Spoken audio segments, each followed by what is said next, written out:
নমস্কাৰ সকলোকে স্বাগতম জনাইছো আৰম্ভ কৰিছো আমাৰ আজিৰ অনুষ্ঠান অভিমত ইতিমধ্যে আপোনালোকে কামিং আপ দেখিছে সকলোবিলাক গম পাইছে অসমৰ হিমন্ত বিশ্ব শৰ্মাৰ নেতৃত্বাধীন চৰকাৰখনৰ এক কেবিনেট সিদ্ধান্ত আৰু তাৰ পিছত ৰাজ্যজুৰি হোৱা তীব্ৰ প্ৰতিক্ৰিয়া সেই সন্দৰ্ভতে আজিৰ অভিমতত আমি কিছু কথা আলোকপাত কৰিম গোমাংসক লৈ এক প্ৰকাৰ ৰাজ্য এতিয়া উত্তাল ষ্টুডিঅ'ত আছে ভাৰতীয় জনতা পাৰ্টিৰ জ্যেষ্ঠ মুখপাত্ৰ মুমিনুল আৱাল মই আৱাল ডাঙৰক অনুষ্ঠানলৈ স্বাগতম জনাইছো লেখক মুকুট শৰ্মা আছে মই মুকুট শৰ্মাক স্বাগতম জনাইছো কংগ্ৰেছৰ আমান ওয়াদুত আছে অধিবক্তা তথা কংগ্ৰেছৰ মুখপাত্ৰ আমান ওয়াদুতক মই অনুষ্ঠানলৈ স্বাগতম জনাইছো অসম জাতীয় পৰিষদৰ অমিতাভ বৰঠাকুৰ ডাঙৰীয়া আছে বৰঠাকুৰ ডাঙৰীয়াক স্বাগতম জনাইছো ৰাইজৰ দলৰ অখিল গগৈ আছে অখিল গগৈক অনুষ্ঠানলৈ স্বাগতম জনাইছো আৰু আমসুৰ ৰেজাউল কৰিম সৰকাৰ নতুন দিল্লীৰ পৰা আমাৰ এই অনুষ্ঠানত পুনপটীয়াকৈ অংশগ্ৰহণ কৰিব মই ৰেজাউল কৰিম সৰকাৰক অনুষ্ঠানলৈ স্বাগতম জনাই লৈছো মই পুনে অখিল গগৈ ডাঙৰীয়াৰ কাখলৈকে যাব বিচাৰিছো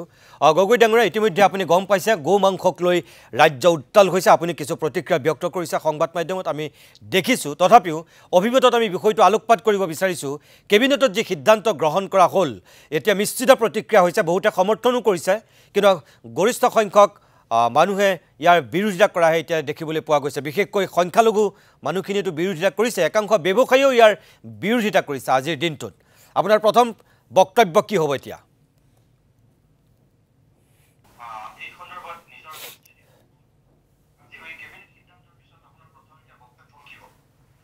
মানে মোৰ বক্তব্যটো হ'ল যে কেবিনেটে কেতিয়াও কোনো মানুহৰ বা কোনো জনগোষ্ঠীৰ বা কোনো জনসংখ্যা বিশিষ্ট এটা গ্ৰুপৰ খাদ্য অভ্যাসৰ ওপৰত কোনো সিদ্ধান্ত জাপি দিয়াৰ অধিকাৰ কেতিয়াও নাথাকে ভাৰতৰ সংবিধানে তেওঁলোকক কোনে কি খাব সেইটো চুজ কৰিবৰ কাৰণে দায়িত্ব অৰ্পণ কৰা নাই বৰং ভাৰতৰ সংবিধানে খাদ্য কোনে কি খাব ব্যক্তিজনক চুজ কৰিবৰ কাৰণেহে অধিকাৰ প্ৰদান কৰিছে গতিকে এজন ব্যক্তিৰ যিটো অধিকাৰ সেই অধিকাৰটোত কেবিনেটৰ এনেকুৱা অবৈধ হস্তক্ষেপ এইটো অত্যন্ত গৰ্হিত এটা কাম বুলি মই ভাবোঁ দ্বিতীয় কথাটো হ'ল যে খাদ্য বোলা বস্তুটো মানুহৰ চইচৰ বিষয় মই বাৰম্বাৰ কৈছোঁ কিন্তু এতিয়া এই চৰকাৰখনে খাদ্যক ৰাজনৈতিক খাদ্যলৈ পৰিণত কৰি পেলালে খাদ্যটোক নিজে ৰাজনৈতিক খাদ্যলৈ পৰিণত কৰি পেলালে এটা খাদ্য নিজে ৰাজনৈতিক বিষয় এতিয়া এটা তো ৰাজনৈতিক বিষয়টো হৈ যোৱাৰ লগে লগে ব্যক্তিৰ যিটো স্বাধীনতা ব্যক্তিৰ যিটো নিজৰ খাদ্য অভ্যাস সংস্কৃতি সাজপাৰ এইবিলাকৰ ওপৰত যিটো অধিকাৰ থাকে এইটো নাইকিয়া কৰি ৰাষ্ট্ৰই ব্যক্তিৰ ওপৰত আচলতে এইটো নিৰ্যাতন চলাইছে আৰু সেইকাৰণে মই ভাবোঁ যে কেবিনেটৰ এই সিদ্ধান্ত অবৈধ অনৈতিক আৰু এই সিদ্ধান্ত আমি সকলো মানুহে বিৰোধিতা কৰা উচিত তৃতীয় কথাটো হ'ল যে ইমান খৰধৰকৈ কেবিনেটত কেনেকৈ সিদ্ধান্তবিলাক পাছ হয় কেবিনেটত এটা সিদ্ধান্ত পাছ হ'বৰ কাৰণে কেবিনেট মেমৰেণ্ডাম বনাব লাগে কেবিনেট মেমৰেণ্ডাম বনোৱা কামটো ইমান সহজ কাম নহয় তাৰ কাৰণে অধ্যয়ন লাগিব তাৰ কাৰণে গৱেষণা লাগিব তাৰ কাৰণে এক্সপাৰ্টৰ কমেণ্ট ল'ব লাগিব কেইদিনমানৰ আগতে যিখন কেবিনেটে সিদ্ধান্ত লৈছিলে যে কোনো ধৰ্মীয় প্ৰতিষ্ঠানৰ 5 কিলোমিটাৰ দূৰলৈকে গোবধ কৰিব নোৱাৰিব সেই একেখন কেবিনেটে মাত্ৰ কেইদিনমানৰ পাছতে আকৌ কথাটো আকৌ বেলেগ ধৰণে বদলাই দিলে কিয় তাৰমানে আমাৰ কেবিনেটে সঠিকভাৱে কথাবিলাক বুজি গৱেষণা কৰি উপলব্ধি কৰি কিবা এটা সিদ্ধান্ত লোৱাৰ পৰিৱৰ্তে আমাৰ কেবিনেটে হিমন্ত বিশ্ব শৰ্মাৰ মনত যি কথা আহে সেইটোকে আইন ৰূপে আজিকালি সিদ্ধান্ত গ্ৰহণ কৰে আচলতে হিমন্ত বিশ্ব শৰ্মাৰ কথাই এতিয়া আইনত পৰিণত হৈছে আৰু কেবিনেটত বহি থকা বাকী মন্ত্ৰীসকল অকল হাততালি বজাবৰ কাৰণে তাত বহি আছে হিমন্ত বিশ্ব শৰ্মাক তেল মাৰিবৰ কাৰণে কেৱল বহি আছে তেওঁলোকৰ কোনো নিজস্ব মতামত নাই তেওঁলোকে কোনো ধৰণে এই কথাবিলাক বিবেচনা নকৰে তেওঁলোকে কেবিনেটত সেই কথাবিলাকৰ ওপৰত কোনো মত দিব নোৱাৰে বা মত দিলেও হিমন্ত বিশ্ব শৰ্মাই যে নামানে আৰু আমাৰ ৰজা মানে হিমন্ত বিশ্ব শৰ্মা আচলতে এতিয়া মুখ্যমন্ত্ৰী নহয় ৰজাত পৰিণত হৈছে আৰু আমাৰ ৰজাজন এতিয়া মই ভাবোঁ যে অকণমান অসংলগ্ন হৈছে ৰজাজন মানে একদম সাধাৰণ ভাষাত গাঁৱৰ মানুহে বুজি পোৱাকৈ যদি মই কওঁ ৰজা পগলা হৈছে ৰজা পগলা হোৱাৰ কাৰণে এনেকুৱা ধৰণৰ হঠকাৰী সিদ্ধান্তবিলাক গ্ৰহণ কৰিছে মই এনেকুৱা সিদ্ধান্তবিলাকক দুৰ্ভাগ্যজনক বুলি ভাবোঁ আৰু এনেকুৱা ধৰণৰ সিদ্ধান্ত নহয় সিদ্ধান্ত যদি ল'ব লাগে মদ বন্ধ কৰাৰ সিদ্ধান্ত লওক না সিদ্ধান্ত যদি ল'ব লাগে মূল্যবৃদ্ধি ৰোধ কৰাৰ সিদ্ধান্ত লওক না এনেকুৱা গুৰুত্বপূৰ্ণ সিদ্ধান্তবিলাক ল'বৰ কাৰণেহে আমি কেবিনেট দিছোঁ কোনে কি খাদ্য খাব সেইটো সিদ্ধান্ত ল'বৰ কাৰণেতো আমি কেবিনেট বা আপোনাৰ এক্সিকিউটিভ আমিতো সেইকাৰণে তৈয়াৰ কৰি দিয়া নাই আমি এক্সিকিউটিভ তৈয়াৰ কৰি দিছোঁ গুৰুত্বপূৰ্ণ ৰাষ্ট্ৰীয় বিষয়বিলাক সম্পৰ্কত সিদ্ধান্ত ল'বৰ কাৰণে মানুহৰ ব্যক্তিগত চইচৰ ওপৰত আক্ৰমণ কৰিবৰ কাৰণে কেতিয়াও আমি কেবিনেটক দায়িত্ব দিয়া নাই গতিকে মই ভাবোঁ যে এই কেবিনেটৰ সিদ্ধান্ত অবৈধ আৰু এই কেবিনেটৰ সিদ্ধান্তক আমি সকলোৱে বিৰোধিতা কৰা উচিত মই দেখিছোঁ যে আপুনি এই বিষয়টোক লৈ দুদিনমানৰ পূৰ্বে এটা বক্তব্য ৰাখিছিল বিশেষকৈ গাহৰি মাংসৰ সন্দৰ্ভতো মই সেই সন্দৰ্ভত কথা এটা সুধিম পিছত কিন্তু এতিয়া মুখ্যমন্ত্ৰীৰ সন্দৰ্ভত আপুনি যিখিনি কথা কৈছে আপুনি নিশ্চয় মন কৰিছে যে মুখ্যমন্ত্ৰীয়ে কেবিনেটৰ সিদ্ধান্তটো যেতিয়া ৰাজহুৱা কৰিছিল মূলতঃ সামগুৰিৰ নিৰ্বাচনৰ সময়ত ৰকিবুল হুছেইনে যেটো কথা ক'লে তাৰ আলমতে এই সিদ্ধান্তটো লোৱা বুলি তেওঁ এক প্ৰকাৰ ক'ব বিচাৰিছে ভূপেন বৰা আৰু ৰকিবুল হুছেইনৰ যেটো গোমাংসৰ বিৰোধী স্থিতি তাক সমৰ্থন জনাই কেবিনেটে এই সিদ্ধান্ত লোৱা বুলি ক'ব বিচাৰিছে তাৰ মানে তেওঁ গোটেই বলটো কংগ্ৰেছলৈ ঠেলি দিছে আৰু ৰকিবুল হুছেইন ভূপেন বৰাৰ বিচৰাৰ কাৰণেই যেন তেওঁ এই সিদ্ধান্ত ল'লে বা কেবিনেটে এই সিদ্ধান্ত ল'লে তেনেকুৱা এটা ছবিয়েই অসমৰ মানুহক কিন্তু তেওঁ বক্তব্যত তেনেকুৱা এটা বাৰ্তাহে দিছে আপুনি কি বুলি ভাবে যে তেখেত খুব বাকপটু তেওঁ খুব স্থিতি ল'ব জনা মানুহ আৰু পৰিৱেশ পৰিস্থিতি অনুযায়ী তেওঁ খুব পাকৈত খেলুৱৈ এগৰাকী গতিকে তেওঁ হয়তো সময়ত মাৰিবৰ কাৰণেই হঠাৎ এই কেবিনেটত এই সিদ্ধান্তটো লৈ ল'লে আপোনালোকে যিমানেই বিৰোধিতা নকৰক কিয় বা এতিয়া কংগ্ৰেছে বা আন কোনোবা দল সংগঠনে প্ৰতিবাদ নকৰক কিয় তেওঁ যেটো কাম কৰিব লাগে তেওঁ কৰি দিলে আপুনি ভাবে নেকি সঁচাকৈ কংগ্ৰেছে বিচৰাৰ কাৰণে তেওঁ কৰিছে বুলি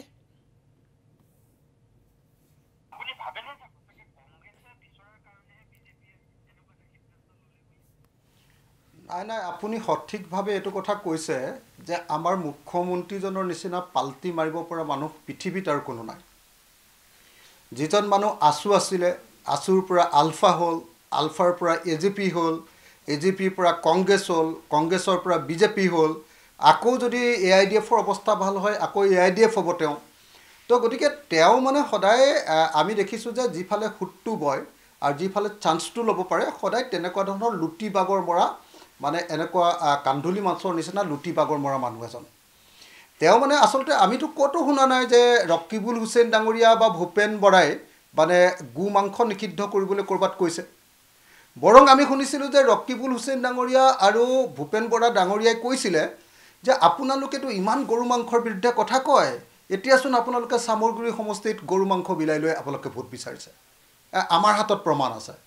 আৰু তেতিয়া ৰকিবুল হুছেইন ডাঙৰীয়া আৰু ভূপেন বৰাই কৈছিলে যে আপুনি এটোৰ এটা ক্লেৰিফিকেশ্যন দিয়ক যে আপুনি গৰু মাংস বিলাই লৈ ভোট বিচৰাটো হয় নে নহয় তাতো ক'তো আমি শুনা নাই যে ৰকিবুল হুছেইন ডাঙৰীয়াই কৈছে যে গৰু মাংস নিষিদ্ধ কৰক আমি ক'তো শুনা নাই যে ভূপেন বৰা ডাঙৰীয়াই কৈছে যে গৰু মাংস নিষিদ্ধ কৰক এইটোতো হিমন্ত বিশ্ব শৰ্মাই নিজেহে সৃষ্টি কৰি লোৱা এটা বস্তু মই ভাবোঁ যে আচলতে ৰকিবুল হুছেইন ডাঙৰীয়া আৰু ভূপেন বৰা ডাঙৰীয়াই যেতিয়া ৰাজহুৱাকৈ কথাকেইটা কৈ দিলে যে বিজেপিয়ে আজি ভোটৰ কাৰণে ইমান তললৈ গুচি গৈছে যে তেওঁলোকে সদায় বাহ্যিকভাৱে কৈ থকা যে গু মাংস খাব নোৱাৰি আৰু গু মাংস খোৱা মুছলিম মানুহবিলাক ভাৰতীয় সভ্যতাৰ বিৰোধী এই যিটো কথা কৈ থাকে সেই গু মাংসকে বিলাই তেওঁলোকৰ যিটো হিন্দুত্ববাদ সেই হিন্দুত্ববাদী দলে আকৌ সেই গু মাংসকে বিলাই এতিয়া ভোট বিচাৰিলে যেতিয়া এই কথাটো বাৰম্বাৰ কৈ দিলে ৰকিবুল হুছেইনে য'তে ত'তে সংবাদমেল পাতিবলৈ ধৰিলে ভূপেন বৰা ডাঙৰীয়াই এই কথাটো য'তে ত'তে ক'বলৈ ধৰিলে তেতিয়া হিমন্ত বিশ্ব শৰ্মাই সাংঘাতিক বিপদত পৰিলে সাংঘাতিক বিপদটো কি হ'ল তেওঁৰ যিবিলাক হিন্দুত্ববাদী মানুহ আছিলে বিশেষকৈ RSSৰ লগত জড়িত যিবিলাক বিভিন্ন গণসংগঠনবিলাক আছে তেওঁলোকে ক'বলৈ ধৰিলে আমাৰ এইটো কি পাৰ্টি হ'ল বিজেপিটোতো একেবাৰে বৰবাদ কৰি দিলে বিজেপিয়েতো এনেকুৱা কৰি দিলে যে এতিয়া গৰু মাংস বিলাই ভোট বিচাৰিবলগীয়া পৰিস্থিতি হৈ গ'ল এইটোতো ভয়াৱহ কথা এইটো যেতিয়া কৈ দিলে আৰু তাৰপাছত তেওঁ যেতিয়া কৈ দিলে যে নাই আমি 2026 চনত মুছলমানৰ পৰা ভোট ল'বৰ কাৰণে আমি পুৰা ব্যৱস্থা লৈছোঁ মুছলমানৰ ভোটত এইবাৰ আমি 6টা সমষ্টি জিকিম এইবিলাক যেতিয়া কথা কৈ দিলে তেতিয়া হিন্দুত্ববাদী মানুহবিলাকৰ অলপ ভয় হ'ল আৰু হিমন্ত বিশ্ব শৰ্মাৰ চক্ৰান্ত হিমন্ত বিশ্ব শৰ্মাৰ বিশ্বাসযোগ্যতাহীনতা যিটো সেইটোৰ ওপৰত লাহে লাহে মানুহে প্ৰশ্ন কৰিবলৈ ধৰিলে তেতিয়া দেখিলে যে কথাটো বেয়া হ'ল তেতিয়াই হিমন্ত বিশ্ব শৰ্মাই লুটিবাগৰ মৰি এতিয়া তেওঁ কৈছে বেলেগ একো নাই এতিয়া লুটিবাগৰ মাৰি তেওঁ কৈছে যে নহয় মানে কি কয়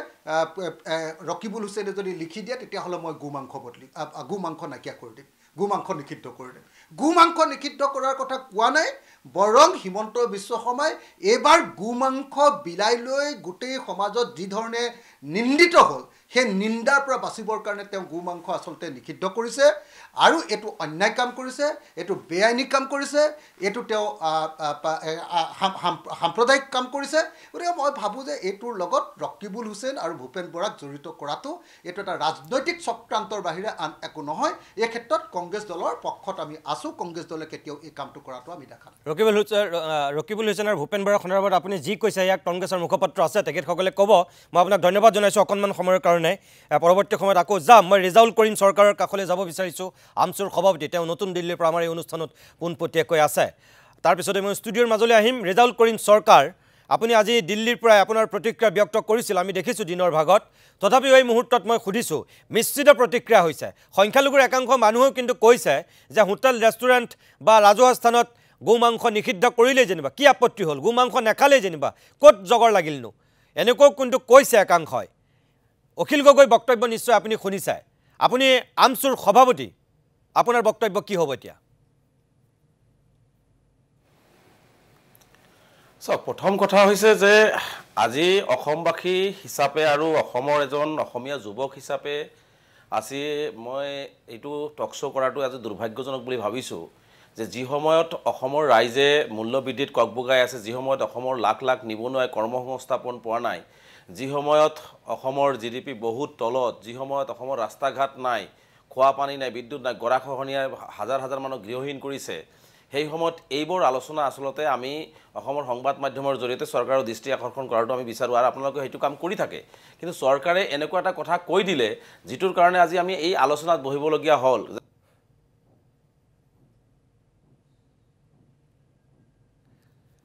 ৰিজাউল কৰিম চৰকাৰৰ লগত হয়তো সংযোগ বিচ্ছিন্ন হৈছে। যদি আকৌ তেওঁৰ লগত যোগাযোগ স্থাপন কৰিব পাৰোঁ আমি তেওঁৰ কাষলৈ যাম। মই অমিতাভ বৰঠাকুৰ, মই ষ্টুডিঅ'লৈকে আহিছোঁ। তেখেতৰ লগত আমাৰ সংযোগ বিচ্ছিন্ন হৈছে। অমিতাভ বৰঠাকুৰ ডাঙৰীয়া, অসম জাতীয় পৰিষদৰ আপুনি এগৰাকী জ্যেষ্ঠ মুখপাত্ৰ, কেবিনেটৰ এই সিদ্ধান্তটোৰ ক্ষেত্ৰত আপোনাৰ বক্তব্য কি এতিয়া? এইটো এটা দুৰ্ভাগ্যজনক বিষয়, কাৰণ তেওঁলোকে গো মাংস নিষিদ্ধ কৰি ৰাজনীতি কৰিব বিচাৰিছে।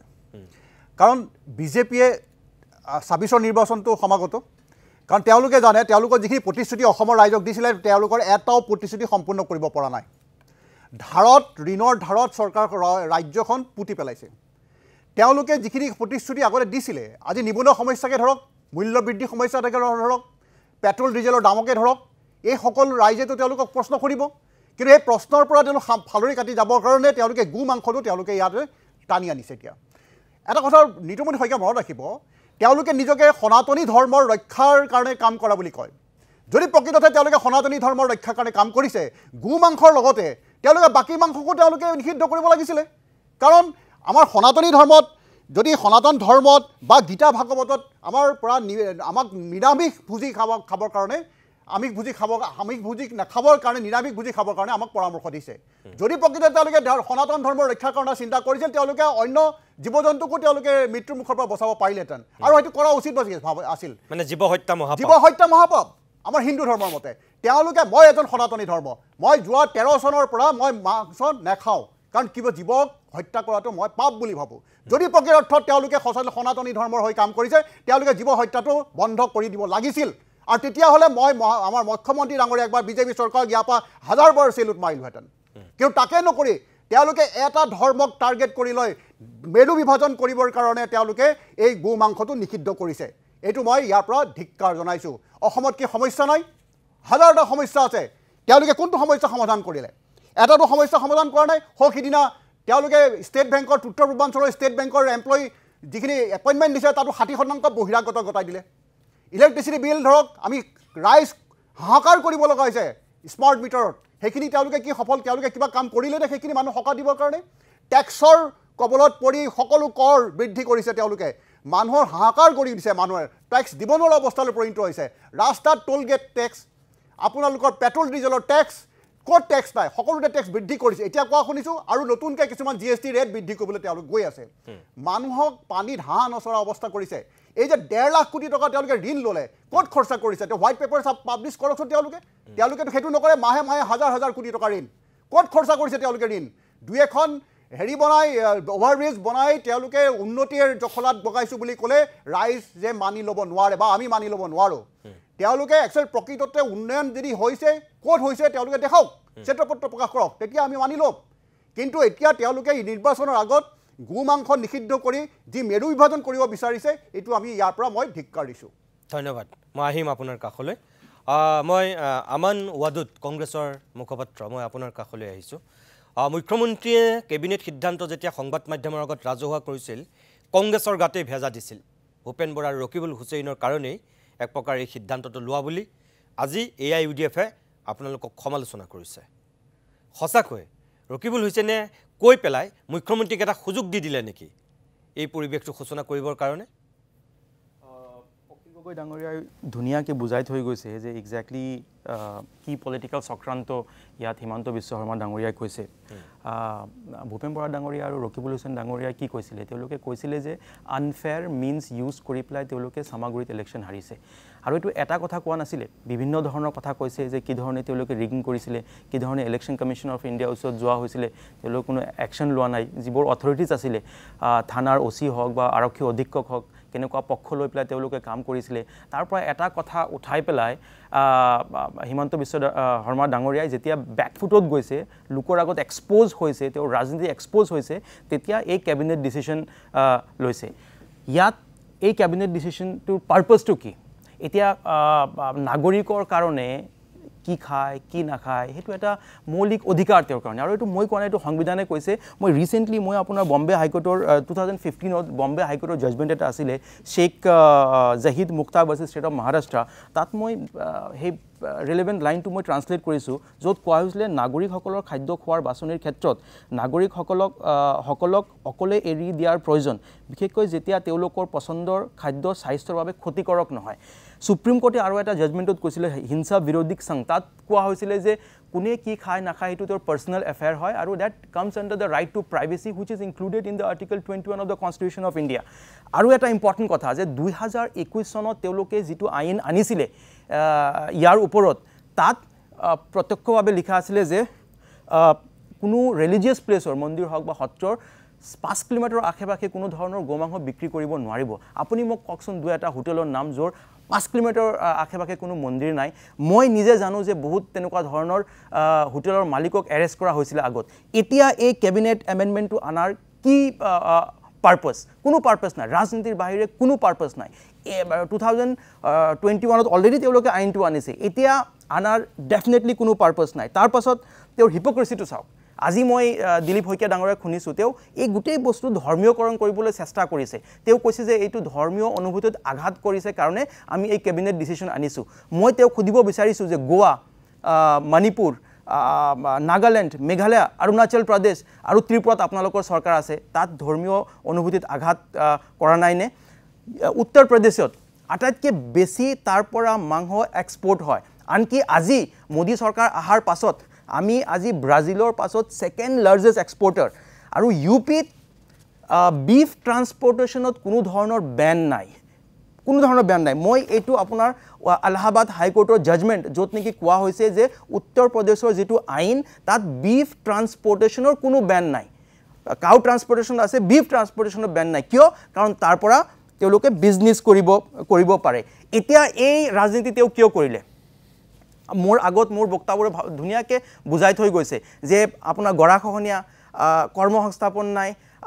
যি 1,52,000 কোটি টকাৰ যি ঋণ লৈছে সেই ঋণৰ কোনো হোৱাইট পেপাৰ নাই আৰু ৰিচেণ্টলি আমাৰ মুখ্যমন্ত্ৰী ডাঙৰীয়া য'ত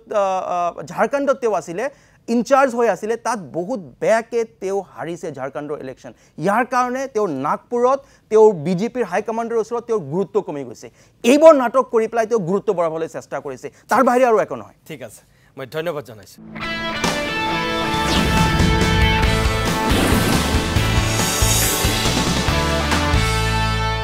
ছজন অতিথি আছে চাৰিজনে অকণকৈ কৈছে দুজনে এতিয়া মোক খোলাই নাই মই মমিনুল আৱাল মই আপোনাৰ কাষলৈকে আহিছোঁ বিজেপিৰ আপুনি জ্যেষ্ঠ মুখপাত্ৰ এখেতসকলৰ বক্তব্য আপুনি শুনিলে ৰেজাউল কৰিমে আধাহে ক'ব পালে মই আকৌ যাম তেখেতৰ কাষলৈ বাৰু মুকুট শৰ্মা আছেই যিহেতু এতিয়া আপোনাৰ কোৰ্টত বল আপুনি কি ক'ব এতিয়া মই বলটো ভৰিত লগোৱাৰ লগে লগে যাতে যিসকলে আগতে কৈ গৈছে তেখেতসকলে যাতে বলটো মোৰ ভৰিৰ পৰা কাঢ়ি নিবলৈ নিবিচাৰে অৰ্থাৎ মই কথা কওঁতে যাতে মোৰ কথাখিনি ক'বলৈ সুবিধাটো দিয়ে মই তেখেতসকলক অনুৰোধ জনাইছোঁ বাৰু কাৰণ তেওঁলোকে কথাখিনি কৈছে তেওঁলোকৰ মনৰ কথাখিনি খুলি কৈছে আপুনি একো ডিষ্টাৰ্ব মই একো ডিষ্টাৰ্ব দিয়া নাই মানে বাকী কিছুমান শব্দও ব্যৱহাৰ কৰিছে যিবিলাক আচলতে আমি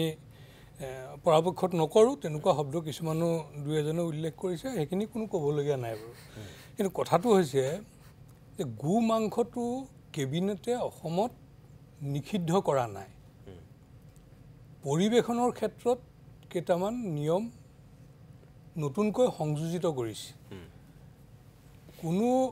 গো মাংস ভক্ষণকাৰী খ্ৰীষ্টানেই হওক বা মুছলমানেই হওক কাকো খাব নোৱাৰিব বুলি নিষিদ্ধকৰণ ঘোষণা কৰা নাই হয় সেই কথাটো আমি লক্ষ্য কৰিব লাগিব কাৰণ পৰিৱেশন ক'ত ক'ত কৰিব পাৰিব ক'ত ক'ত কৰিব নোৱাৰিব যেনেকৈ আগতে আইনখন 21 চনত আনোতে যেনেকৈ 5 কিলোমিটাৰ ৰেডিয়াছ এটা বান্ধি দিয়া গৈছিল ঠিক তাৰ লগত এই কথাটো সংযোজিত কৰি দিয়া হৈছে আৰু দ্বিতীয় কথাটো হৈছে যে গো মাংসৰ ৰাজনীতিটো বিজেপিয়ে কৰিছে বুলি অভিযোগটো আনিছে হয় আচলতে গো মাংসটো সম্পৰ্কত যদি মই মানে নিৰপেক্ষ দৃষ্টিভংগী বিজেপিৰ এজন কাৰ্যকৰ্তা নহয়ও যদি মই কথাটো চিন্তা কৰি চাওঁ তেতিয়াহ'লে দেখিম যে এই গোটেই বিষয়টো ৰকিবুল হুছেইন ডাঙৰীয়াই গোটেই বিষয়টো ৰাজনীতিৰ লগত গো মাংসটো সাঙুৰি দিছে অৰ্থাৎ অসমত গো মাংসৰ ৰাজনীতিটো ৰকিবুল হুছেইন ডাঙৰীয়াই কৰিব বিচাৰিছে বিজেপিক ব্লেকমেইলিং কৰিবৰ কাৰণে আৰু সেই কথাটো আমাৰ ইতিমধ্যে অখিল গগৈ ডাঙৰীয়াই যিখিনি কথা কৈছে তাৰ পৰা এই কথাটোৱে প্ৰমাণ হৈছে যে ৰকিবুল হুছেইন ডাঙৰীয়াই বিজেপিক ব্লেকমেইলিং কৰিবৰ কাৰণে গো মাংসৰ বিষয়টো যেনেকৈ ৰাজনৈতিক বিষয় হিচাপে তেওঁ আগবঢ়াই দিলে আৰু সেই কথাটো একদম স্পষ্টভাৱে প্ৰমাণ হৈ গ'ল দ্বিতীয় কথাটো হৈছে যে ইছলাম ধৰ্মী মানুহে অসমত বিশেষকৈ যথেষ্ট সংখ্যক লোকে আৰু খ্ৰীষ্টান ধৰ্মী লোকসকলে গো মাংস খাদ্য হিচাপে খাই আহিছে খাই থাকিব অতীততো খাইছিল এইটোত কোনো নিষিদ্ধকৰণ চৰকাৰে কেবিনেটে সিদ্ধান্ত লোৱা নাই আৰু এই গোটেই কথাটো লগত গো মাংসটোৰ লগত কিছুমানে এনেকুৱা ধৰণৰ আৱেগিক হৈছে যেন মানে ইছলাম ধৰ্মীয় এটা আঘাত পৰি গৈছে ঠিক তেনেকুৱা পৰ্যায়লৈকে লৈ যাবৰ কাৰণে চেষ্টা কৰা হৈছে কাৰণ ধৰ্মীয়ভাৱে গো মাংস কোনো কাৰণত ধৰ্মৰ লগত সম্পৰ্ক নথকা এটা বিষয় এইটো ধৰ্মৰ লগত কোনো ধৰণৰ সম্পৰ্ক নাই আজি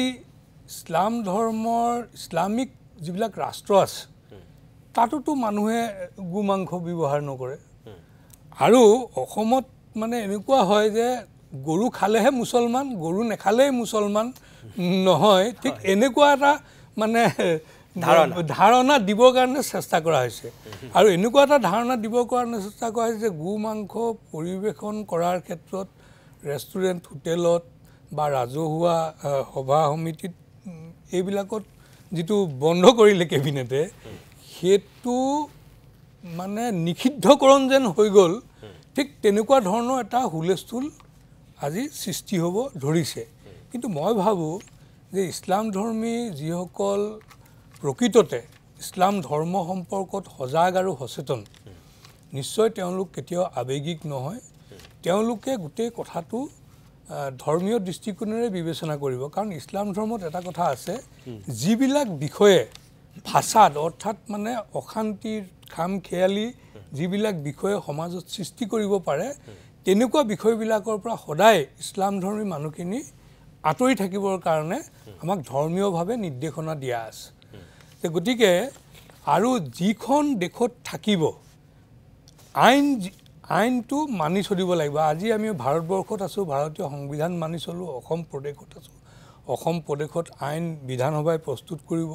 সেই আইন আমি মানি চলিবলৈ এজন ইছলাম ধৰ্ম ফ'ল' কৰা মানুহ হিচাপে সেই আইন মানি চলিবলৈ ধৰ্মীয়ভাৱে আমি বাধ্য। মই আপোনাৰ কথাখিনি মই মানিছোঁ, আপুনি ঠিকেই কৈছে, কিন্তু মোক আপুনি এইটো কথা কওকচোন যে হঠাৎ হোটেল ৰেষ্টুৰেণ্ট এই সামাজিক অনুষ্ঠানত কি কাৰণে গোমাংস নিষিদ্ধ কৰা হ'ল? হঠাৎ কিয় কৰিলে এই কথাটো? ৰকিবুল হুছেইন ভূপেন বৰাই ক'লতহে মুখ্যমন্ত্ৰীৰ জ্ঞান উদয় হ'ল নেকি? তাৰ আগত কেবিনেটে কি এইটো প্ৰয়োজনবোধ কৰা নাছিল নেকি? তাৰমানে সামগ্ৰীত ৰকিবুল হুছেইনে প্ৰেছমিট পাতি ভিডিঅ' দেখুৱাই দিলে বা সংবাদমেল পাতি ভূপেন বৰাই ক'লে, তাৰপিছতহে কি এই কথাটো মুখ্যমন্ত্ৰীয়ে ভাবি পালে নেকি? নহয়, চাওক, মুখ্যমন্ত্ৰী ডাঙৰীয়াৰ মই আজি কিবা কিবি কামত ব্যস্ত আছিলোঁ। এই গোটেই বিতৰ্কটোৰ সম্পৰ্কত মই কোনে কি কৈ আছে মই আচলতে চোৱাও নাই, শুনাও নাই। কাৰণ মই এটা কথা জানো যে এই বিষয়টো ইছলাম ধৰ্মী মানুহৰ কাৰণে ইমান স্পৰ্শকাতৰ বিষয় নহয়। গতিকে এই বিষয়টোৰ বহুত গুৰুত্বটো নাই, কিন্তু যিসকলে ইয়াক লৈ যেনেকৈ ৰকিবুল হুছেইন ডাঙৰীয়াৰ নেতৃত্বত গো মাংসৰ ৰাজনীতিটো অসমত এটা মানে ৰাজনীতিক এটা বিষয় হিচাপে প্ৰস্তুত কৰি ইয়াকে লৈ ৰাজনীতি কৰিম বুলি যিসকলে ভাবিছে, নিশ্চিতভাৱে সেইসকলক যদি সেই কামটো কৰি থাকিবলৈ দিয়া গ'লহেঁতেন তেতিয়াহ'লে সমাজত এটা অশান্তিময় পৰিৱেশৰ সৃষ্টি হ'লহেঁতেন। গতিকে আইন আনি পেলাই যদি এই আইনটো নতুনকৈ সংযোজিত কৰি যাতে চিৰদিনৰ কাৰণে ৰকিবুল হুছেইন ডাঙৰীয়াকে ধৰি যিসকলে গো মাংসৰ ৰাজনীতিৰ যোগেদি ভৱিষ্যতৰ দিনত ৰাজনীতি কৰিম বুলি ভাবিছিলে, সেই বিষয়টো সমাপ্ত হৈছে বুলি মই ধাৰণা কৰোঁ। অখিল গগৈ ক'লে যে গো মাংস এতিয়া এক ৰাজনৈতিক খাদ্য। কংগ্ৰেছে কৈছে গো মাংসক লৈ বিজেপিয়ে এটা নিকৃষ্ট ৰাজনীতি কৰিছে। ৰেজাউল কৰিম চৰকাৰৰ সৈতে কৈছে যে ইছ্যু নাই কাৰণে এতিয়া চৰকাৰখনে ফেইল হৈছে, উন্নয়নমূলক কাম কাজ কৰাত ব্যৰ্থ হৈছে কাৰণে এটা নন ইছ্যু কৰি দিছে। আপুনি কৈছে যে কংগ্ৰেছেহে গো মাংসক এটা ৰাজনৈতিক ইছ্যু কৰিছে। অখিল গগৈ ডাঙৰীয়াই যিটো কথা কৈছে, মই অখিল গগৈ ডাঙৰীয়াৰ লগত একমত যে আজিৰ দিনত গো মাংসটো অসমত এটা ৰাজনৈতিক বিষয় হৈ পৰিল। মই এইটোত একমত। আৰু এই ৰাজনৈতিক বিষয়টো যদি অধিক চৰ্চা হৈ থাকে, অধিক বিতৰ্ক হৈ থাকে, তেতিয়াহ'লে আমাৰ অসমীয়া সমাজখনৰ কাৰণে ই কোনো কাৰণতে কেতিয়াও মানে উপকাৰী নহ'ব। সমাজত বিশৃংখলতা আনিব, সমাজত মানে বিভেদ সৃষ্টি কৰিব। গতিকে এই বিষয়টো ৰকিবুল হুছেইন ডাঙৰীয়াই আপুনিও স্বীকাৰ কৰিব, অখিল গগৈ ডাঙৰীয়াই স্বীকাৰ কৰিব, ৰেজাউল কৰিম ডাঙৰীয়াই স্বীকাৰ কৰিব,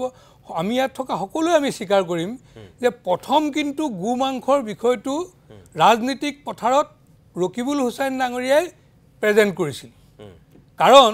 আজি চামগুৰিৰ মানুহৰ ঘৰত কোনে কি খাদ্য খাইছে সেইখিনি ৰকিবুল হুছেইন ডাঙৰীয়াই জোপাজোপি কৰি আছিল, আৰু তাৰ কাৰণে তেওঁ ভিডিঅ'ও বনাইছে বুলি কৈ আছে। বা যি কি নহওক, কিন্তু বিষয়টো কিন্তু ৰকিবুল হুছেইন ডাঙৰীয়াই আনিছিল।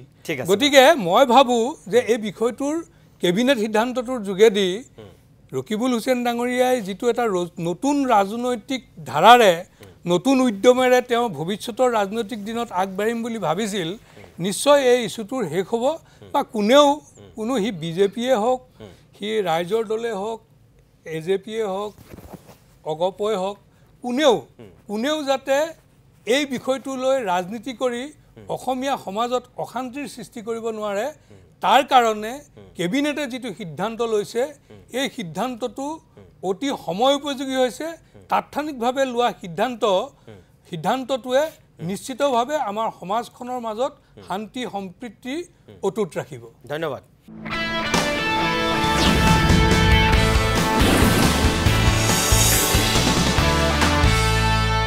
লেখক মুকুট শৰ্মাৰ কাষলৈ পোনে পোনে আহিছে, বহুত সময় হ'ল, আপুনি মুখ খুলিবই পৰা নাই,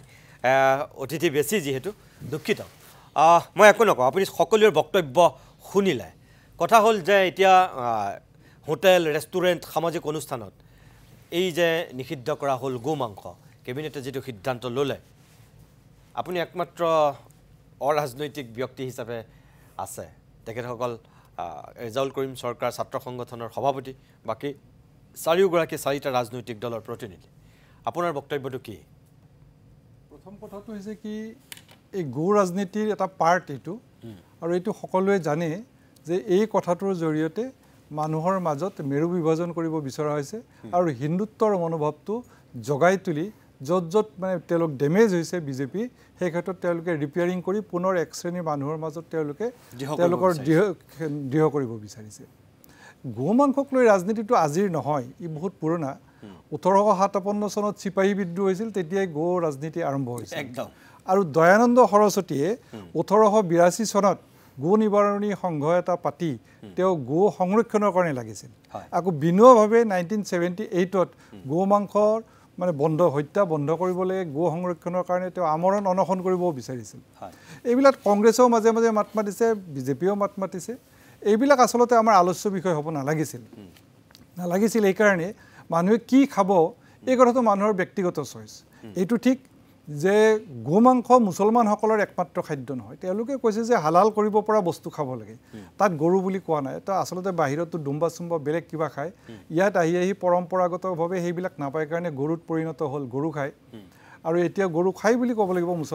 মুছলমানসকলে খায় খ্ৰীষ্টানসকলে খায় আমাৰ নাগালেণ্ডত খায় অৰুণাচলত খায় এইবিলাকত বন্ধ কৰিব নেকি আজি ইয়াত তেওঁলোকে যিটো কৈছে সনাতনী ৰক্ষাৰ কাৰণে তাৰমানে গেটে গেটে আকৌ এতিয়া ব্ৰাহ্মণ এপইণ্টমেণ্ট দিব লাগিব ব্ৰাহ্মণ এপইণ্টমেণ্ট দি বাহিৰৰ পৰা যিবিলাক গৰু খোৱা মানুহ আহিব তেওঁলোকটো শুদ্ধি কৰি ল'ব লাগিব ইউৰোপত যিবিলাক মানুহ গৈছে এয়াৰবাছত সেইবিলাক তাততো চব গো মাংসই প্ৰচলন হয় তাত কি কৰিব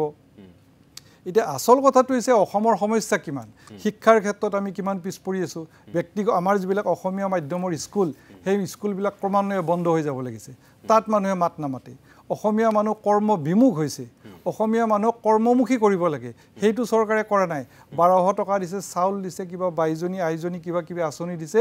দি পেলাই কৰিছে যে তোমালোক তাতে থাকা আমি ৰাজনীতি কৰি থাকো আৰু ইয়াৰ উদ্দেশ্যটো হৈছে একেবাৰে পঞ্চায়তৰ মেম্বাৰৰ পৰা মন্ত্ৰীলৈকে খালি টকা খাওঁ তাত বাদে তেওঁলোকৰ কি আছে গতিকে তাৰ কাৰণে তেওঁলোকে এটা ইছ্যু উলিয়াই ল'ব পাৰে আৰু ইছ্যুৰ কথা তেওঁলোকে উলিয়াই লৈছে আজি তেওঁলোকে গৰুৰ কথা কৈছে বাৰু ঠিক আছে গৰু যে কৰিলে এতিয়া অসমীয়া মানুহৰ মূল সম্পত্তিয়ে গৰু গাঁৱলীয়া মানুহৰ এই যে গৰু নহ'লে তেওঁলোক কেনেকৈ চলিব তেওঁলোকে গৰুটো কাক বেচিব একাংশ মানুহে গৰু খাইছিল গৰুটো কামত নাহিলে লাষ্টত বিক্ৰী কৰিছিল সেই আইটোও মৰিল অৰ্থনৈতিকভাৱে আমি লোকচান হ'লোঁ ইণ্ডাষ্ট্ৰীৰ ক্ষেত্ৰত চামৰা ইণ্ডাষ্ট্ৰীৰ ক্ষেত্ৰত আমি দুৰ্বল হৈ গ'লোঁ তাৰপিছতে আজি যিবিলাক সাৰ তৈয়াৰ কৰোঁ আমি ইউৰিয়া তাততো চব গৰুৰ সাৰ চাৰ এইবিলাকো ব্যৱহাৰ কৰা হয় সেই সাৰটো আকৌ ব্যৱহাৰ কৰি চব্জি তৈয়াৰ কৰিছে চব্জিওটো নিষিদ্ধ কৰিব লাগিব চব্জিওটো বন্ধ কৰিব লাগিব যদি আমি সনাতনী আমি যদি ধৰ্ম কৰি থাকোঁ আজি পৃথিৱীত চাওক ধৰ্ম কৰি আছে ধৰ্ম কৰি থকা দেশ এখনত এই অসমৰে কথাত কৈছোঁ ইমান ধৰ্ম মনা সনাতনী মানুহ বুলি আমি নিজকে কওঁ যে আমি দুৰ্নীতি কিয় কৰিছোঁ আমি দুৰ্নীতি কৰিব নালাগিছিল ধৰ্মইতো আমাক দুৰ্নীতি কৰিব দিয়া নাই কিন্তু আজি যিবিলাক দেশত ধৰ্ম নামানে সেইবিলাক দেশ আগবাঢ়ি গৈছে আমি ধৰ্ম কৰি মৰিছোঁ আৰু এই যে এই যুগত আৰু ধৰ্ম কৰি আমি ধৰ্মক লৈ আস্ফালন কৰাৰ সময় আচলতে নাই কিন্তু এই যিটো গো হত্যা বা খোৱাৰ যিটো বন্ধ কৰাৰ কথা কৈছে এটা আৱাল ডাঙৰীয়াই এটা কথা কৈছে যে আমি সব ক্ষেত্ৰত কোৱা নাই এটো খোৱাটো বন্ধ কৰা নাই নিষিদ্ধ বুলি কোৱা নাই তেনেকুৱা বা এনেকুৱা হৈছে গো মাংস নিষিদ্ধ কৰিছে নেকি এতিয়া ধৰ্মীয় কৈছে যে ধৰ্মীয় সামাজিক ৰেষ্টুৰেণ্টত যদি বন্ধ থাকিল তেতিয়াহ'লে আৰু ক'ত খাবলৈ বাকি থাকিল ক'ত খাব তাৰমানে তেওঁলোকে এতিয়া হাবিত জুই দি সুহুৰিয় বুলি যে কয় উপায় নাপায় তেওঁলোকৰ মুখপত্ৰ যেতিয়া কিবা এটা ক'বই লাগিব গতিকে হাবিত জুই দি তেওঁলোকে সুহুৰিয়াইছে মই কথাটো কৈছোঁ যে আজি ৰেষ্টুৰেণ্ট ডেফিনেটলি ৰেষ্টুৰেণ্ট আৰু হোটেল আৰু সামাজিক অনুষ্ঠানত বন্ধ কৰিছে ঘৰত খোৱাটো বন্ধ কৰা নাই যে মুছলমান মানুহটো সকলোৱে হোটেলত গৈ গো মাংস নাখায় নহয় কেইপাৰ্চেণ্ট মানুহে খায় হোটেলত যি খায় ঘৰতে খায় আৰু এটা কথা কিন্তু এই বিষয়টোৰ লগত জড়িত এটা কথা মোৰ পটকৈ এতিয়া শৰ্মা ডাঙৰীয়াই কৈ থাকোঁতে মনলৈ আহিল যে এই যিটো মানে গো মাংসৰ হোটেল আৰু ৰেষ্টুৰেণ্ট এটা ব্যৱসায় কৰি আছিল আৰু এই ব্যৱসায়টোৰ লগত এটা চেইন ছিষ্টেমত বহুত মানুহ ইয়াত জড়িত হৈ আছিল মানে একেবাৰে কৃষকৰ মানে কামত নহা গৰুটো বিক্ৰী কৰা কৃষকজনৰ পৰা আৰম্ভ কৰি এই গোটেই মানে হোটেল দিয়া মানুহজনলৈকে এটা অৰ্থনৈতিক এটা চেইন এটা আছিল মই আপোনালোকক মানে ক'ব বিচাৰিছোঁ যে নিশ্চিতভাৱে চৰকাৰে এখন যিহেতু যথেষ্ট সংবেদনশীল চৰকাৰ গতিকে এই ব্যৱসায়টোৰ লগত ৰেষ্টুৰেণ্ট আৰু হোটেলত যিসকলে গৰু মাংস ব্যৱসায় কৰি আছিল অসমৰ বিভিন্ন জেগাত আছিলতো এইবিলাক গতিকে সেই ব্যৱসায়ীসকলে নিশ্চয় অৰ্থনৈতিকভাৱে এটা সমস্যাৰ সন্মুখীন হ'ব তেওঁলোকে নতুন ব্যৱসায়ৰ সন্ধান কৰিব লাগিব গতিকে মই ভাবোঁ যে চৰকাৰে এই ক্ষেত্ৰত এটা নিশ্চয় বিহিত ব্যৱস্থা গ্ৰহণ কৰিব কাৰণ চৰকাৰখন যথেষ্ট সংবেদনশীল মই এই কথাটো আপোনালোকক আজি আনুষ্ঠানিকভাৱে মই সেইকাৰণে কথাটো কৈ থলো অসমীয়া মানুহৰ গৰু পুহিলে গৰু মৃত্যু হ'লে এতিয়া কি কৰিব চামৰাও বেচিব নোৱাৰে গৰু পেলাবও নোৱাৰে তাৰ কাৰণে কি কৰিব লাগিব শগুন পুহিব লাগিব ৰাণীত যে এটা কৃত্ৰিম শগুনৰ প্ৰজনন কেন্দ্ৰ হৈছেতো এতিয়া তাৰ কাৰণে বৃত্তি দিব লাগিব অসমীয়া মানুহক মানে টকা পইচা দিব লাগিব চৰকাৰে যে আপোনালোকে শগুন পোহক শগুনৰ প্ৰডাকশ্যন কৰক সিয়ে মৰা গৰুবিলাক খাই শেষ কৰিব এই ধৰণৰ কথা আমি কৰিব লাগিব গতিকে এইবিলাক কথাত আচলতে আমি লাগি থাকি লাভ নাই আমি কৰিব লাগিব কি অসমৰ ডেভেলপমেণ্ট অসমৰ উন্নয়ন আমাৰ ভাষা সাহিত্য সংস্কৃতি জাতি মাটি যি প্ৰায়ৰিটি যিবিলাক কথাত আমি দিব লাগে সেই কথাবিলাকত আমি প্ৰায়ৰিটি দিব লাগিব তাকে নকৰি আমি এনে কিছুমান কথাত আমি লাগি আছোঁ যিটো কথা শুনিবলৈ লাজ ক'বলৈ লাজ একদম একদম আপুনি ঠিক কথা কৈছে মই ৰেজাউল কৰিম চৰকাৰ মই আপুনি অথনি কথাখিনি আধৰুৱা হৈছিল মই এবাৰ আপোনাৰ কাষলৈ গৈ লৈছোঁ তাৰপিছতে আকৌ এবাৰ মই বাণিজ্যিক বিৰতি ল'ম অখিল গগৈ কাষলৈ পোনে পোনে তাৰপিছতে আমি যাম ৰেজাউল কৰিম কথাখিনি আপুনি শেষ কৰক অথনি আপোনাৰ লগত সংযোগ বিচ্ছিন্ন হৈছিলে কাৰণে আপুনি কথাখিনি সম্পূৰ্ণ কৰিব পৰা নাছিল এতিয়া চাগে এখেতসকলৰ বক্তব্য আপুনি শুনিছে মুকুট শৰ্মাই কৈছে যে এইটো এটা মানে পাতিবলৈ লাজ লগা কথা আজি আমি আলোচনা কৰি আছোঁ অমিতাভ বৰঠাকুৰেতো আৰম্ভণিতেই কৈছিলে মমিনুল আউলে যিখিনি কৈছে যে গোমাংস নিষিদ্ধ কৰা নাই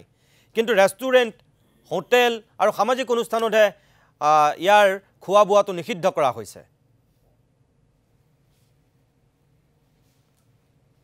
চাওক কথাটো মই এই পেনেলত বাকী কেইজন যিখিনি আমাৰ বিশিষ্ট ব্যক্তিসকল আছে তেওঁলোকৰ লগত মই একমত কিন্তু মমিনুল আউল ডাঙৰীয়াৰ দুই এটা কথাত মই একমত নহয় এই কথাখিনি কথা ক'ব লাগিব প্ৰথম কথা হৈছে যে মই লজ্জিত যে অসমৰ কেবিনেটে কি খাব কি এনেকৈ পিন্ধিব কোন মানুহ কেনেকৈ চলিব ইয়াৰ নিয়ন্ত্ৰণ কৰিব হিমন্ত বিশ্ব শৰ্মা ডাঙৰীয়া আৰু অসমৰ কেবিনেটত আৰু বেলেগ কোনো কাম নাই গতিকে এই কামবিলাকে হিমন্ত বিশ্ব শৰ্মা ডাঙৰীয়াই কৰিব গতিকে 5 মিনিটৰ এটা কেবিনেট কৰিব কৰি পেলাই কেৱল মাত্ৰ সংখ্যাগুৰু আৰু সংখ্যালঘুৰ মাজত বিভাজন কৰিব পৰা কোনটো টপিক আছে সেই টপিকটো লৈ ল'ব কাৰণ আমি আগতেও গম পাইছিলোঁ যে 26ৰ নিৰ্বাচনী বৈতাৰণি পাৰ হ'বৰ কাৰণে মুখ্যমন্ত্ৰী অকণমান কষ্ট হৈছে যেন অনুভৱ হৈ আছে মুখ্যমন্ত্ৰীয়ে যিহেতু ঝাৰখণ্ডত হাৰি গ'ল বা মুখ্যমন্ত্ৰীৰ কথা বৰ্তা আজি যিহেতু আকৌ মন্ত্ৰী কাৰোবাক মন্ত্ৰী দিব গতিকে মন্ত্ৰী দিলে কোনোবা বিধায়ক আকৌ অফেণ্ডেড হ'ব গতিকে এই কথা বৰ্তাবিলাক বিভিন্ন কথা আহিব গতিকে এই কথা বৰ্তাবিলাক লৈ মুখ্যমন্ত্ৰীয়ে যে কিছুমান কাৰসাজি কৰিব 26ৰ নিৰ্বাচনী বৈতাৰণি পাৰ হ'বৰ কাৰণে এইটো আমাৰ অনুভৱ হৈছিল আৰু তাৰে এটা নাটক তেওঁলোকে ৰচনা কৰিছে আজি মমিনুল আউল ডাঙৰীয়াৰ এটা কথাৰ মই উত্তৰ দিব বিচাৰিছোঁ যে আজি ৰেষ্টুৰেণ্ট অমুক তমুকত যে আজি চিন্তিত হৈছে যে এটা ব্যৱসায় চেইন আছিলে কালি কিন্তু সংবাদ মাধ্যমে যেতিয়া প্ৰশ্নটো সুধিছিল তেতিয়া কিন্তু মুখ্যমন্ত্ৰী ডাঙৰীয়াই কৈছে ৰেষ্টুৰেণ্ট বা দোকান কৰা মানুহবিলাকে চব্জি বিক্ৰী কৰি খাব তাৰমানে সেই চব্জি বিক্ৰী কৰি খাবৰ কাৰণে দিছে তেওঁলোকক বেলেগ আৰু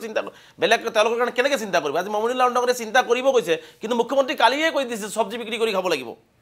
গতিকে এই ধৰণৰ কথা বৰ্তাবিলাক এতিয়া মুখ্যমন্ত্ৰী ডাঙৰীয়াক মই প্ৰশ্ন কৰিব বিচাৰিছোঁ শ্ৰীৰামপুৰৰ পৰা যেতিয়া আমাৰ গৰুবিলাক গোধনবিলাক যেতিয়া মেঘালয়লৈ যেতিয়া কাটিবলৈ লৈ যোৱা হয় তেতিয়া অসমৰ মাটি দি কিয় যাবলৈ দিয়ে মুখ্যমন্ত্ৰী ডাঙৰীয়াই কিয় মুখ্যমন্ত্ৰী ৰদ নকৰে অসমৰ মুখ্যমন্ত্ৰীয়ে আজি মেঘালয়ৰ মুখ্যমন্ত্ৰীৰ লগত কিয় কৰ্মন্দম কৰি থাকে হেণ্ডশ্বেক কৰি থাকে তেওঁলোকক কিয় অসমত আহিব দিয়ে এই কথা বৰ্তাবিলাক কি আছে গতিকে আৰু এটা কথা মই স্পষ্ট কৰিছোঁ মুখ্যমন্ত্ৰী ডাঙৰীয়াই 5 ষ্টাৰ হোটেলত যায়নে নাই মুখ্যমন্ত্ৰী নিশ্চয় 5 ষ্টাৰ হোটেলত যায় সেই 5 ষ্টাৰ হোটেলবিলাকত আজি গো মাংস আছেনে নাই মুখ্যমন্ত্ৰী নাজানে মুখ্যমন্ত্ৰীটো স্পষ্টকৈ দিনখন কৈছিলে যে হজৰত মহম্মদ সাল্লাল্লাহু আলাইহি সাল্লামে কি কৰিছিল যে নিজে মিঠাই খোৱা বাদ দি বেলেগক মিঠাই খাবলৈ মানা কৰিছিল এইটো মুখ্যমন্ত্ৰী ডাঙৰীয়াই কেইদিনমান আগতে দিয়া উক্তি গতিকে মুখ্যমন্ত্ৰী ডাঙৰীয়াই আগত গোৱাত এইটো বেন কৰি দেখুৱাওক মেঘালয়ত তেওঁ নেডাৰ সভাপতিৰ পৰা এই কেবিনেট বৈঠক হোৱাৰ আগত তেওঁ নেডাৰ সভাপতিৰ পৰা তেওঁ পদত্যাগ কৰিব লাগিছিল তেওঁ অৰুণাচল নাগালেণ্ড মিজোৰাম আমাৰ কি কয় মেঘালয়ৰ লগত তেওঁ সম্পৰ্ক ছেট কৰি ল'ব লাগিছিল তেওঁ গোৱাত নোযোৱাৰ এটা সিদ্ধান্ত ল'ব লাগিছিল 5 ষ্টাৰ হোটেলত নথকাৰ এটা সিদ্ধান্ত গ্ৰহণ কৰিব লাগিছিল তেতিয়াহ'লে ভাবিলোঁ যে মুখ্যমন্ত্ৰী ডাঙৰীয়াই এটা মানে সঠিক কথা কৈছে বা ভাল কথা ক'ব বিচাৰিছে কিন্তু ইয়াত চাওক মুছলমান মানুহে গৌ মাংস খাব লাগিব বুলি তেনেকুৱা কোনো কথা নাই কিন্তু কথা হৈছে এই মাংসটোক লৈ ৰাজনীতিকৰণ কিয় কৰা হৈ আছে মুখ্যমন্ত্ৰী ডাঙৰীয়াই যেতিয়া আইন আনিছিল তেতিয়া কিছুমান নিয়ম কিয় বান্ধি দিয়া নাছিল নিয়ম বান্ধি নিয়া নাছিল তেতিয়াও কিন্তু আজি নিয়ম বান্ধি নিদি পুলিচে তেতিয়াও দোকানবিলাক বন্ধ কৰিছিল আকৌ খুলিবলৈ দিয়া হ'ল দোকান কিন্তু বহু মানুহে বন্ধ কৰি দিছিলে কিন্তু খুলিবলৈ দিয়া কিয় পুলিচে এটা কথা কিন্তু কেবিনেটৰ সিদ্ধান্ত দোকানবিলাক খুলিব দিয়া কেবিনেটৰ এই সিদ্ধান্তটো এতিয়ালৈকে ধৰক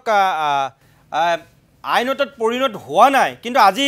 গুৱাহাটীৰ জালুকবাৰীত দুখনকৈ দোকান গো মাংস বিক্ৰী কৰাৰ কাৰণে কিন্তু প্ৰশাসনে বন্ধ কৰিছে জিএমচিয়ে বন্ধ কৰিছে আজিৰ দিনটোত চাওক আজিকালি আইন মুখ্যমন্ত্ৰী আইন কানুন পাছ কৰিব নালাগে মুখ্যমন্ত্ৰী যিটো ক'ব তাৰমানে তেওঁ ভয় ভাবুকি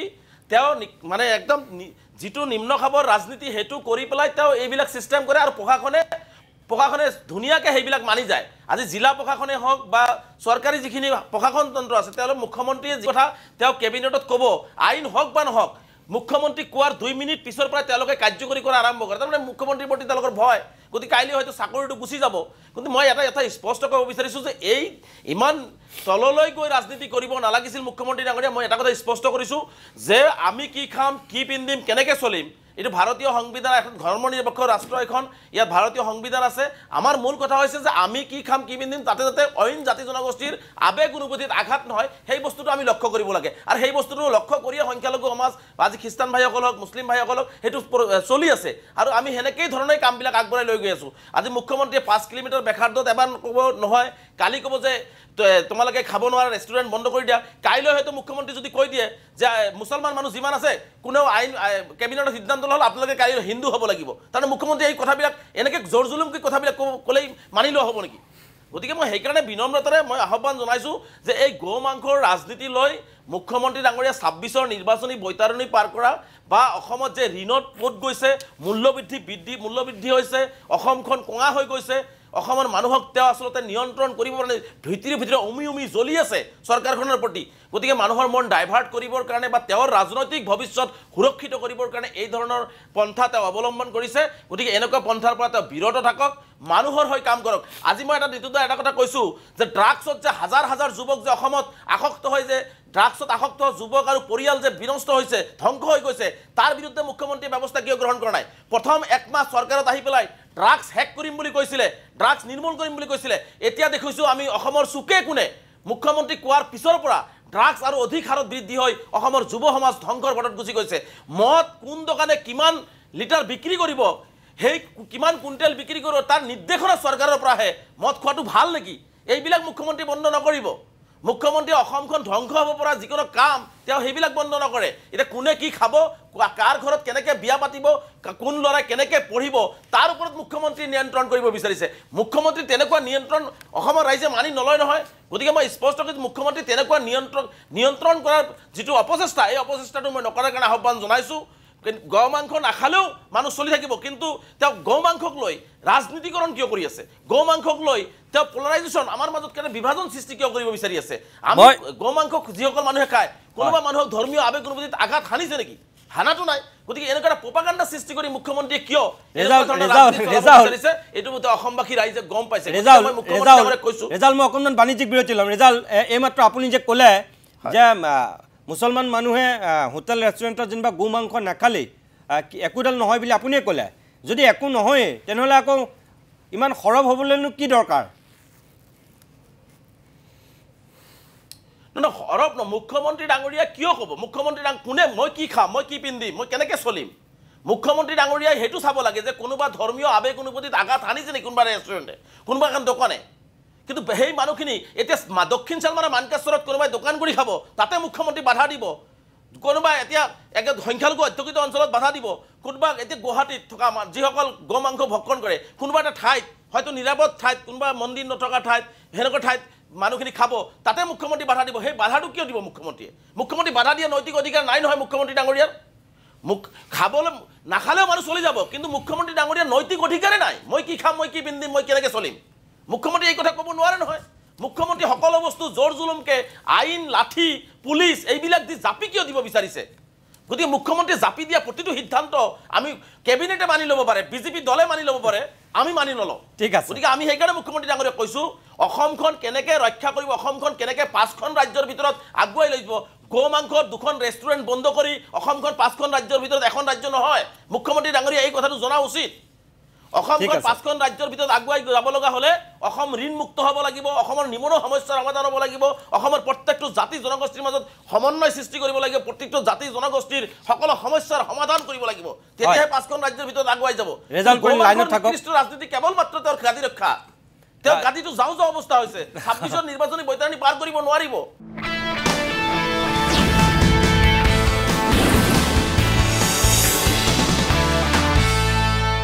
মই অখিল গগৈ ডাঙৰীয়াৰ কাষলৈ আকৌ এবাৰ যাব বিচাৰিছোঁ, বাকীসকলৰ কাষলৈ তাৰ পিছতে মই আহিম। গগৈ ডাঙৰীয়া, আজি গো মাংসৰ কথা উচ্চাৰিত হোৱাৰ সময়তে আকৌ গাহৰি মাংসৰ কথাও আহিছে। আজি ৰঞ্জিত দাসে এটা কথা কৈছে যে যিবিলাক সংখ্যালঘু বসতি প্ৰধান অঞ্চল তাৰ যদি ওচৰতে মছজিদ এটাৰ ওচৰতে যদি ক'ৰবাত হোটেল আছে তাত গাহৰি মাংস বিক্ৰী কৰিব নালাগে। তেখেতে এইটো ছাপোৰ্ট কৰিছে, সমৰ্থন কৰিছে যে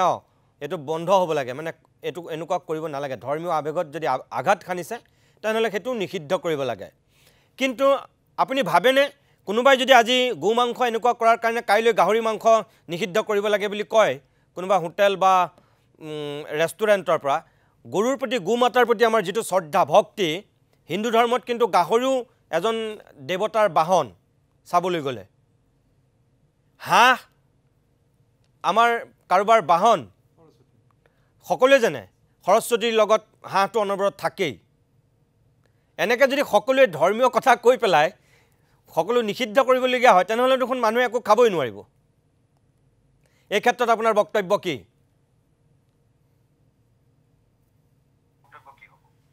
মই এটা কথা আপোনাক খাটাংকে কওঁ যে পৃথিৱীখন লুটি খাই গ'লেও মই গাহৰি মাংস খাম। মই সেইদিনা মুছলমান মানুহৰ ৰাইজৰ মাজতো কৈছোঁ, আপোনালোকে নিশ্চয় দেখিছে বৰপেটাতে মই কৈ আছোঁ যে মুছলমান মানুহে তেওঁলোকৰ নিজৰ খাদ্য খাব আৰু মই গাহৰিৰ মাংস খাম। মই আহোম মানুহ, মই মোৰ এই খাদ্যটো এৰিব নোৱাৰোঁ। আমাৰ আহোমৰে কেইবাটাও গোষ্ঠীয়ে, কেইবাটাও আমাৰ মানে বিভাগে ভাগে আমাৰ গাহৰি মাংস সকামতো ব্যৱহাৰ কৰে। গতিকে আৰু সোণোৱাল কছাৰীৰ মানুহবিলাকৰ কথাটো চাগে আপুনি জানে যে সোণোৱাল কছাৰীত আহোম টেঙা বুলি এটা টেঙা আছে। সেই টেঙা পাতটোৰ লগত গাহৰিৰ পেটুৰ ভাজি যদি নহয় তেতিয়াহ'লে তেওঁলোকৰ 4 পুৰুষৰ সকামটো কেতিয়াও পাতিবই নোৱাৰে। গতিকে ট্ৰাইবেল মানুহ, বড়ো মানুহ এজন, কাৰ্বি মানুহ এজন, মিচিং মানুহ এজন, সোণোৱাল কছাৰী মানুহ এজন, সেই মানুহবিলাকে কেতিয়াও গাহৰি মাংস এৰিব নোৱাৰে। গাহৰিটো তেওঁলোকৰ সভ্যতা, তেওঁলোকৰ সংস্কৃতিৰ পাৰ্ট। প্ৰত্যেকজন মিচিং মানুহৰ চাংঘৰৰ লগত এটা গাহৰি থাকে বা 2টা গাহৰি থাকে। আমাৰ আহোম মানুহবিলাকে গাহৰি পোহে আৰু আমি গাহৰি খাওঁ। গাহৰি খোৱাত পৃথিৱীৰ কোনো মানুহে আমাক বাধা দিব নোৱাৰিব। সেইকাৰণেতো মই চেলেঞ্জে কৰিছিলোঁ। ৰকিবুল হুছেইনেতো চেলেঞ্জ কৰাই নাছিলে, মইতো চেলেঞ্জ কৰিছিলোঁ যে আমাৰ গাহৰি তুমি নিষিদ্ধ কৰি দেখুওৱা, তোমাক কেনেকৈ উৰাই দিম আমি, তোমালোকে চাই থাকা। তো আমাৰ গাহৰিৰ ওপৰততো কোনো হাত দিব নোৱাৰে, মিছা কথা কৈ লাভ নাই। এইটো ৰঞ্জিত কোন ক'লে, আপুনি ৰঞ্জিত দাসে কওক বা হিমন্ত বিশ্ব শৰ্মাই কওক বা হিমন্ত বিশ্ব শৰ্মাৰ বাপেকেই কওক, যোনে নকওক লাগিলে, পৃথিৱীৰ যোন হওক, আমাৰ গাহৰি মাংসৰ ওপৰত কোনেও হাত দিব নোৱাৰে। আমি আমাৰ খাদ্যাভাসৰ ওপৰত আমাৰ বিশ্বাস আছে, আমি খাওঁ। আমাৰ খাদ্যাভাসৰ ওপৰত কোনোবাই হাত দিলেতো অসমত কোনো শাসন কৰি থাকিব নোৱাৰে, অসমৰ পৰা উফৰাই দিম। এতিয়া মুছলমান মানুহবিলাক বিপদত আছে, হিন্দু মুছলমান কৰি মানুহক বিভক্ত কৰি পেলাইছে। সেই বিপদৰ সময়ত মুছলমান মানুহক হেঁচা মাৰি ধৰি তেওঁলোকৰ খাদ্যাভাস গৰুটোক গো মাংসটোক বন্ধ কৰাটো তেওঁৰ কাৰণে সহজ, হিমন্ত বিশ্ব শৰ্মাৰ কাৰণে নহ'লে সাম্প্ৰদায়িক সংঘাত লগাই দিব ক'ৰবাত। সেইকাৰণে মুছলিম মানুহবিলাকে ভয় কৰে। কিন্তু মই ভাবোঁ যে তাৰ পাছতো মুছলিম মানুহে ক'তনো গো মাংস, তেওঁলোকৰ অভ্যাসটো ক'ত বাদ দিব। আমি যেনেকৈ গাহৰি মাংস খাম তেওঁলোকে গৰু মাংস খাব। কিন্তু এতিয়া গৰু মাংসৰ বজাৰখনৰ পৰা হিমন্ত বিশ্ব শৰ্মাৰ পকেট গৰম কৰিবৰ কাৰণে এইটো কাম বৰ সহজ হৈ গ'ল। আপুনি নিশ্চয় জানে যে আগতে গাঁৱৰ খেতিয়ক এজনে, জোনাইৰ খেতিয়ক এজনে যি হাল গৰুত 55,000 পাইছিলে, এই কেটল প্ৰিজাৰ্ভেশ্যন এক্ট 2021 অনাৰ পাছত 55,000 গৰু হালত এতিয়া খেতিয়কজনে 40,000 পায়। আৰু যিটো গৰু সেই হাল গৰু যেতিয়া কাটিয়ে যেতিয়া খায়, মতা গৰু আজিকালি কাম তেনেকুৱা নাইকিয়া হৈ গ'ল, হাল নাবায় প্ৰায় মানুহে। গতিকে সেই গৰুহাল যেতিয়া খাওঁতে কি কৰে আপোনালোকে সকলোৱে জানে যে আগতে মুছলমান মানুহ এজনে 1 কেজি গৰু মাংস কিনি খাইছিলে 100 টকাত, এতিয়া সেই গৰু মাংসটোৰ দাম হৈ গ'ল 400 টকা। তাৰমানে এই পইচাটো ক'ত বাঢ়ি গ'ল, ক'ৰ পৰা দাম বাঢ়ি গ'ল? দামটোতো খেতিয়কৰ পৰা কম দামত কিনিছে, কিন্তু গ্ৰাহকে আকৌ বেছি দামত মাংসটো কিনি খাবলগীয়া হৈছে। ইয়াৰ গোটেই পইচাটো গৈছে হিমন্ত বিশ্ব শৰ্মাৰ হাতলৈ। ইয়াৰ পইচাটো গৈছে আপোনাৰ হৰেণ মহন্ত নামৰ এই চিণ্ডিকেট মাষ্টৰজনৰ হাতলৈ। অসমত এনেকুৱা 22টা চিণ্ডিকেট হিমন্ত বিশ্ব শৰ্মাই চলাই আছে। ইয়াৰ পইচাটো গৈছে আমাৰ শিৱসাগৰ জিলাৰ এজন বিজেপিৰ বিধায়কৰ হাতলৈ, আমাৰ ৰাজমাই বজাৰত সেই চিণ্ডিকেটটো চলাই আছে। আৰু আমি দেখিবলৈ পাইছোঁ যে আপোনালোকে সকলোৱে দেখিছে যে এতিয়াতো আপুনি দেখিছে কেটল প্ৰিজাৰ্ভেশ্যন এক্ট 2021 অনাৰ পাছত 100 টকাৰ গৰু মাংস 1 কেজি 400 টকা হ'ল। আৰু এতিয়া এই নতুন সংশোধনীটো অনাৰ পাছত এতিয়া সেই 400 টকাৰ মাংসটো এতিয়া 500 টকা হ'ব। গৰু মাংস সকলোৱে খাই থাকিব, অলপ লুকুৱাই লুকুৱাই খাব পইচাটো হিমন্ত বিশ্ব শৰ্মাৰ ডাইৰেক্ট পকেটলৈ যাব এতিয়া আৰু চৰকাৰে টেক্স নাপাব কথাটো সেইটো তাৰ বাহিৰে ব্লেক ইকনমি এটা তৈয়াৰ কৰি লোৱাৰ বাহিৰে সিন্ডিকেট ৰাজ এটা তৈয়াৰ কৰি লোৱাৰ বাহিৰে বেলেগ একো কাম এইটোৰ পৰা নহয় মাত্ৰ যি সময়ত মদ নিষিদ্ধ কৰিব লাগিছিলে মদ নিষিদ্ধ নকৰে যি সময়ত বস্তুৰ দাম কমাব লাগিছিলে সেইবিলাক কথা নাপাতে যি সময়ত আমাৰ অৰ্থনীতি ভাল কৰিব লাগিছিলে পথাৰত পানী যোগান দিব লাগে সেইটো কাম নকৰে যি সময়ত আমাৰ কৃষি ব্যৱস্থাত যান্ত্ৰিকীকৰণ কৰিব লাগে তাৰ কাৰণে ব্যৱস্থা নকৰে কৃষি ব্যৱস্থাৰ উৎপাদন বৃদ্ধি কৰিব লাগে তাৰ কাৰণে কোনো ব্যৱস্থা নকৰে কি কৰে গৰু পাকিস্তান বাংলাদেশ এইবিলাক শব্দ কৈ মিয়া মুছলমান এইবিলাক শব্দ কৈ ৰাজনীতি কৰি আমাৰ গোটেই ৰাজনীতিটোক ধ্বংস কৰি পেলাইছে মই ভাবোঁ যে সেইকাৰণে অসমৰ মানুহে 2026 চনত এই বিজেপি চৰকাৰখনক উফৰাই পেলাব লাগিব দলিয়াই পেলাব লাগিব মই সকলোকে ঐক্যবদ্ধ হৈ থাকে 2026 চনত এই 2 নম্বৰী চৰকাৰখনক সাম্প্ৰদায়িক চৰকাৰখনক ফেচিষ্ট চৰকাৰখনক অসমৰ ৰাজনীতিৰ পৰা বিদায় দিবৰ কাৰণে সকলোকে সাজু হ'ব অখিল গগৈ ডাঙৰীয়া মই আপোনাক ধন্যবাদ জনাইছোঁ এইখিনি আপুনি বক্তব্য ৰখাৰ কাৰণে অমিতাভ বৰঠাকুৰ ডাঙৰীয়া আমি অনুষ্ঠানটোৰ শেষৰ ফাললৈ আহি আছোঁ যিহেতু আমাৰ সময় খুব কম তথাপিও মই আপুনি এবাৰহে কৈছে এতিয়ালৈকে মই দ্বিতীয়বাৰৰ কাৰণে আপোনাৰ ওচৰলৈ আহিছোঁ এই যে সকলোৱে কৈ আছে যে নাগৰিকৰ মৌলিক অধিকাৰ খৰ্ব হৈছে বুলি কেবিনেটৰ এই সিদ্ধান্তটোৱে মই আপোনাক এনে কৈছোঁহে ধৰক যে হয় মানুহে কি খাব কি নাখাব এইটো মানুহৰ নিজা চইচ মানুহৰ নিজা এটা কথা এই যে মুখ্যমন্ত্ৰীয়ে যিহেতু ৰকিবুল হুছেইনৰ কথা ক'লে যে ভোজ খুৱাইছিল গো মাংস কাটি ভোজ খুৱাইছিল যিটো সমৰ্থনযোগ্য নহয় এতিয়া মুখ্যমন্ত্ৰীৰ বক্তব্য বা বিজেপিৰ বক্তব্যটো কি যে এই যে হোটেল ৰেষ্টুৰেণ্ট সামাজিক অনুষ্ঠান সেইটো এটা সামাজিক অনুষ্ঠান আছিল গতিকে তাত তেনেকৈ গো মাংস আৰু হিন্দুৱেই হওক মুছলমানেই হওক কোনো কেতিয়াও খাবও নোৱাৰিব খুৱাবও নোৱাৰিব তেনেকুৱা এটা চিন্তা কৰি পেলাই হয়তো এই সিদ্ধান্তটো লৈছে সেইফালৰ পৰা চাবলৈ গ'লেতো এইটো বেয়া কথা নহয় নহয় সেইটো আচলতে কথাটো নহয় আচলতে চাব কথাবিলাক এনেকুৱা বিজেপি চৰকাৰে দুমুখীয়া নীতি এটা গ্ৰহণ কৰে তেওঁলোকৰ ইয়াৰ ভিতৰত এটা বিৰাট ডাঙৰ সিন্ডিকেট ৰাইজৰ কথাটো আহি পৰিছে চাব কথাটো এটা বিজেপিয়ে যিসকল ভাৰতবৰ্ষৰ বৃহৎ বৃহৎ গো মাংসৰ বেপাৰী আছে তেওঁলোকৰ পৰা চান্দাও লয় এফালে গো ৰক্ষাৰ কথা কয় এফালে তেওঁলোকে চান্দাও লৈছে সেই কথাবিলাক তেওঁলোকে তাৰ কিন্তু উত্তৰ তেওঁলোকে নিদিয়ে দ্বিতীয়তে আৰু এটা কথা অখিল গগৈ ডাঙৰীয়া যিটো এটা কথাটো ক'লে যেতিয়া আপুনি মোক নিমন্ত্ৰণ দিছিলে মই তেতিয়া ধুবুৰী গোৱালপাৰাৰ ফালে মই কথা পাতিছিলোঁ কিছুমান মোৰ বন্ধু আছে বন্ধুৰ লগত মই কথা পাতিছিলোঁ তেওঁলোকে কৈছে যে গৰুৰ সিন্ডিকেটটো বৃহৎ সিন্ডিকেট এটা চলি আছে এই বিজেপি চৰকাৰৰ দিনত এই চৰকাৰৰ সিন্ডিকেটটো কেতিয়া বন্ধ হোৱা নাই এতিয়া কি হৈছে এনেকুৱা নিষিদ্ধ কিছুমান কৰি পেলাই তেওঁলোকে গৰুৰ মূল্য হ্ৰাস কৰি পেলাব আৰু তেওঁলোকে যাতে সিন্ডিকেটৰ প্ৰফিট মূল্যটো বঢ়াব পাৰে সেইকাৰণে এই কামবিলাক তেওঁলোকে কৰিছে কাৰণ সিন্ডিকেট তেওঁলোকৰ ইলেকশ্যন আহি আছে ইলেকশ্যনত পইচা দৰকাৰ হ'ব আৰু এই পইচাৰ কাৰণে সিন্ডিকেটটো যাতে সুচাৰুৰূপে চলে সিন্ডিকেটত যদি প্ৰফিট বেছি হয় তাৰ কাৰণে তেওঁলোকে এই কামবিলাক কৰিছে এতিয়া কথা হ'ল ৰাজহুৱা অনুষ্ঠানত গৰু মাংস বেন কৰিছে বা এতিয়া কথাটো হ'ল ক'ৰবাত যদি গৰু মাংস বেন কৰিছে তেতিয়াহ'লে তাত এটা আমি জানো মই এজন হিন্দু মানুহ হিচাপে জানো যে কোনোবা এখন ৰাজহুৱা অনুষ্ঠানত যদি হোটেলত গৰু মাংস বিক্ৰী হৈছে সেইটো জানো এখন তাত গৰু মাংস বিক্ৰী হয় তাত মই নাযাওঁ কিন্তু ঠিক তেনেকৈ সেই কথাটো এনেকুৱা নহয় যে তাত বিক্ৰী কৰিব নালাগে বিক্ৰীও কৰক কোনো কথা নাই কিন্তু তেওঁলোকে এনেকুৱা ধৰণৰ এটা বিভেদ আনি পেলাই কিছুমান নিয়ম নীতি আনক মই কোৱা নাই যে নিয়ম নীতি থাকিব নালাগে কোনোবা মন্দিৰৰ ওচৰত যদি গৰু মাংস বিক্ৰী হৈ আছে সেইটো বন্ধ কৰক তাত আমাৰ ক'বলগীয়া একো নাই কিন্তু এটা পাৰ্টিকুলাৰ মাংস বন্ধ কৰি পেলাই সমাজখন বিভাজন কৰাটো উচিত নহয় যদি বিভাজন কৰিব লগা আছে আপুনি কোৱাৰ দৰে এটা হাঁহটোতো আমাৰ কাৰণে হিন্দু ধৰ্মৰ এটা বাহন হয় সৰস্বতী বাহন হয় ঠিক তেনেকৈ প্ৰতিটো জন্তুৱে জীৱ হিন্দুৰ শাস্ত্ৰতে কোৱা আছে জীৱক আমি কেতিয়াও হত্যা কৰিব নালাগে তো তেনেকুৱা ক্ষেত্ৰত তেওঁলোকে সকলো বন্ধুৱে বেন কৰি দিয়ক তেতিয়াহ'লে আমি মানি লওঁ কোনোবাই গাহৰি খায় কোনোবাই কুকুৰা খায় কোনোবাই পাৰ খায় এইবোৰ যোনে যি খায় মাংস হিচাপে খাব খাদ্য হিচাপে খাব তাত ধৰ্মীয় লেপ দিব নালাগে আৰু কোনো ধৰ্মশাস্ত্ৰটো কোৱা নাই যে এইটো খাব নাপায় বুলিয়ে কৈছে কিন্তু আমাক জোৰ জবস্তি কৰা নাই যে খাব নালাগে বুলি পেলাই কোনো ধৰ্মই কোনো শাস্ত্ৰতে লিখা নাই যে খাব নালাগে বুলি জোৰ জবস্তি কৰা নাই কিন্তু খাব নোৱাৰিলে ভাল বুলিয়ে কৈছে এতিয়া কথাটো এনেকুৱাও কিছুমান হ'ব পাৰে দেই ইয়াতে চাব এইখিনি মই এটা বেলেগ ধৰণে বস্তুটো চিন্তা চৰ্চা কৰিছোঁ কাৰণ এই যে গো মাংস খোৱাৰ ফলত এইটোতো সঁচা কথা যে মাংস খালে মানুহৰ বেমাৰ আজাৰো হয় এতিয়া এটা কথা দেখা পাইছে যে এতিয়া বিজেপি চৰকাৰখনে মুছলমান ধৰ্মাৱলম্বী মানুহৰ ওপৰত এটা নিৰ্ভৰ কৰিবলৈ আৰম্ভ কৰিছে তেওঁলোকে ভোটো বিচাৰিছে আৰু তেওঁলোকৰ ওচৰত ডাটা আছে যে মুছলমান মানুহৰ বেমাৰ আজাৰ বেছি হৈছে চিন্তিত হৈ পেলাই তেওঁলোকক বেমাৰ আজাৰৰ পৰা মুক্ত কৰিবৰ কাৰণে চৰকাৰে এইটো বন্ধ কৰি পেলাই তেওঁলোকে এনেকুৱা ব্যৱস্থা কৰিছে নেকি মোৰ সন্দেহ হৈছে সেইটো উত্তৰ মই মুখ্যমন্ত্ৰীৰ পৰা বিচাৰিছোঁ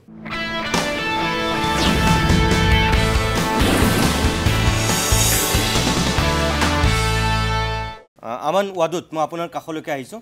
যে সকলোৰে বক্তব্য স্পষ্ট হৈছে কোনে কি বিচাৰে তথাপি মই আপোনাক এটা কথা কওঁ যে সামাজিক অনুষ্ঠানত নিষিদ্ধ কৰাৰ ক্ষেত্ৰত অমিতাভ বৰঠাকুৰক মই যিটো কথা সুধিছোঁ আপোনাকো মই সেই একেটা কথাই এতিয়া সুধিব বিচাৰোঁ যে হোটেল ৰেষ্টুৰেণ্ট যিটো বন্ধ কৰিছে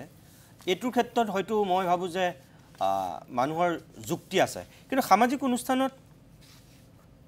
কেতিয়াবাতো চাগে এই যিবিলাক ৰাজনীতিৰ ধৰক অনুষ্ঠান এইবিলাকতো সামাজিক অনুষ্ঠান এইবিলাকত এক প্ৰকাৰ নিষিদ্ধ কৰিছে এইটো এফালৰ পৰা বেয়া নহয় চাগে নহয় চাওক এই গোটেই ডিচিশ্যনটো ইয়াত এনেকুৱাতো নাছিলে যে আগত এইবোৰ বেন নাছিলে ডেফিনেটলি আছিলে আপুনি 2021 চনৰ আইনটো উঠাই চাওক কাউ স্লাউটাৰ ওপৰত ব্লেংকেট বেন আছে এই কেবিনেট ডিচিশ্যনৰ কোনো দৰকাৰে নাছিলে যেতিয়া মুখ্যমন্ত্ৰী ডাঙৰীয়া কোনো ধৰণৰ সংকটত পৰে তেতিয়া এনেকুৱা ধৰণৰ তেওঁ কাম কৰে তেওঁলোকে গুড গভৰ্নেন্সৰ কথা বহুত কয় কেবিনেট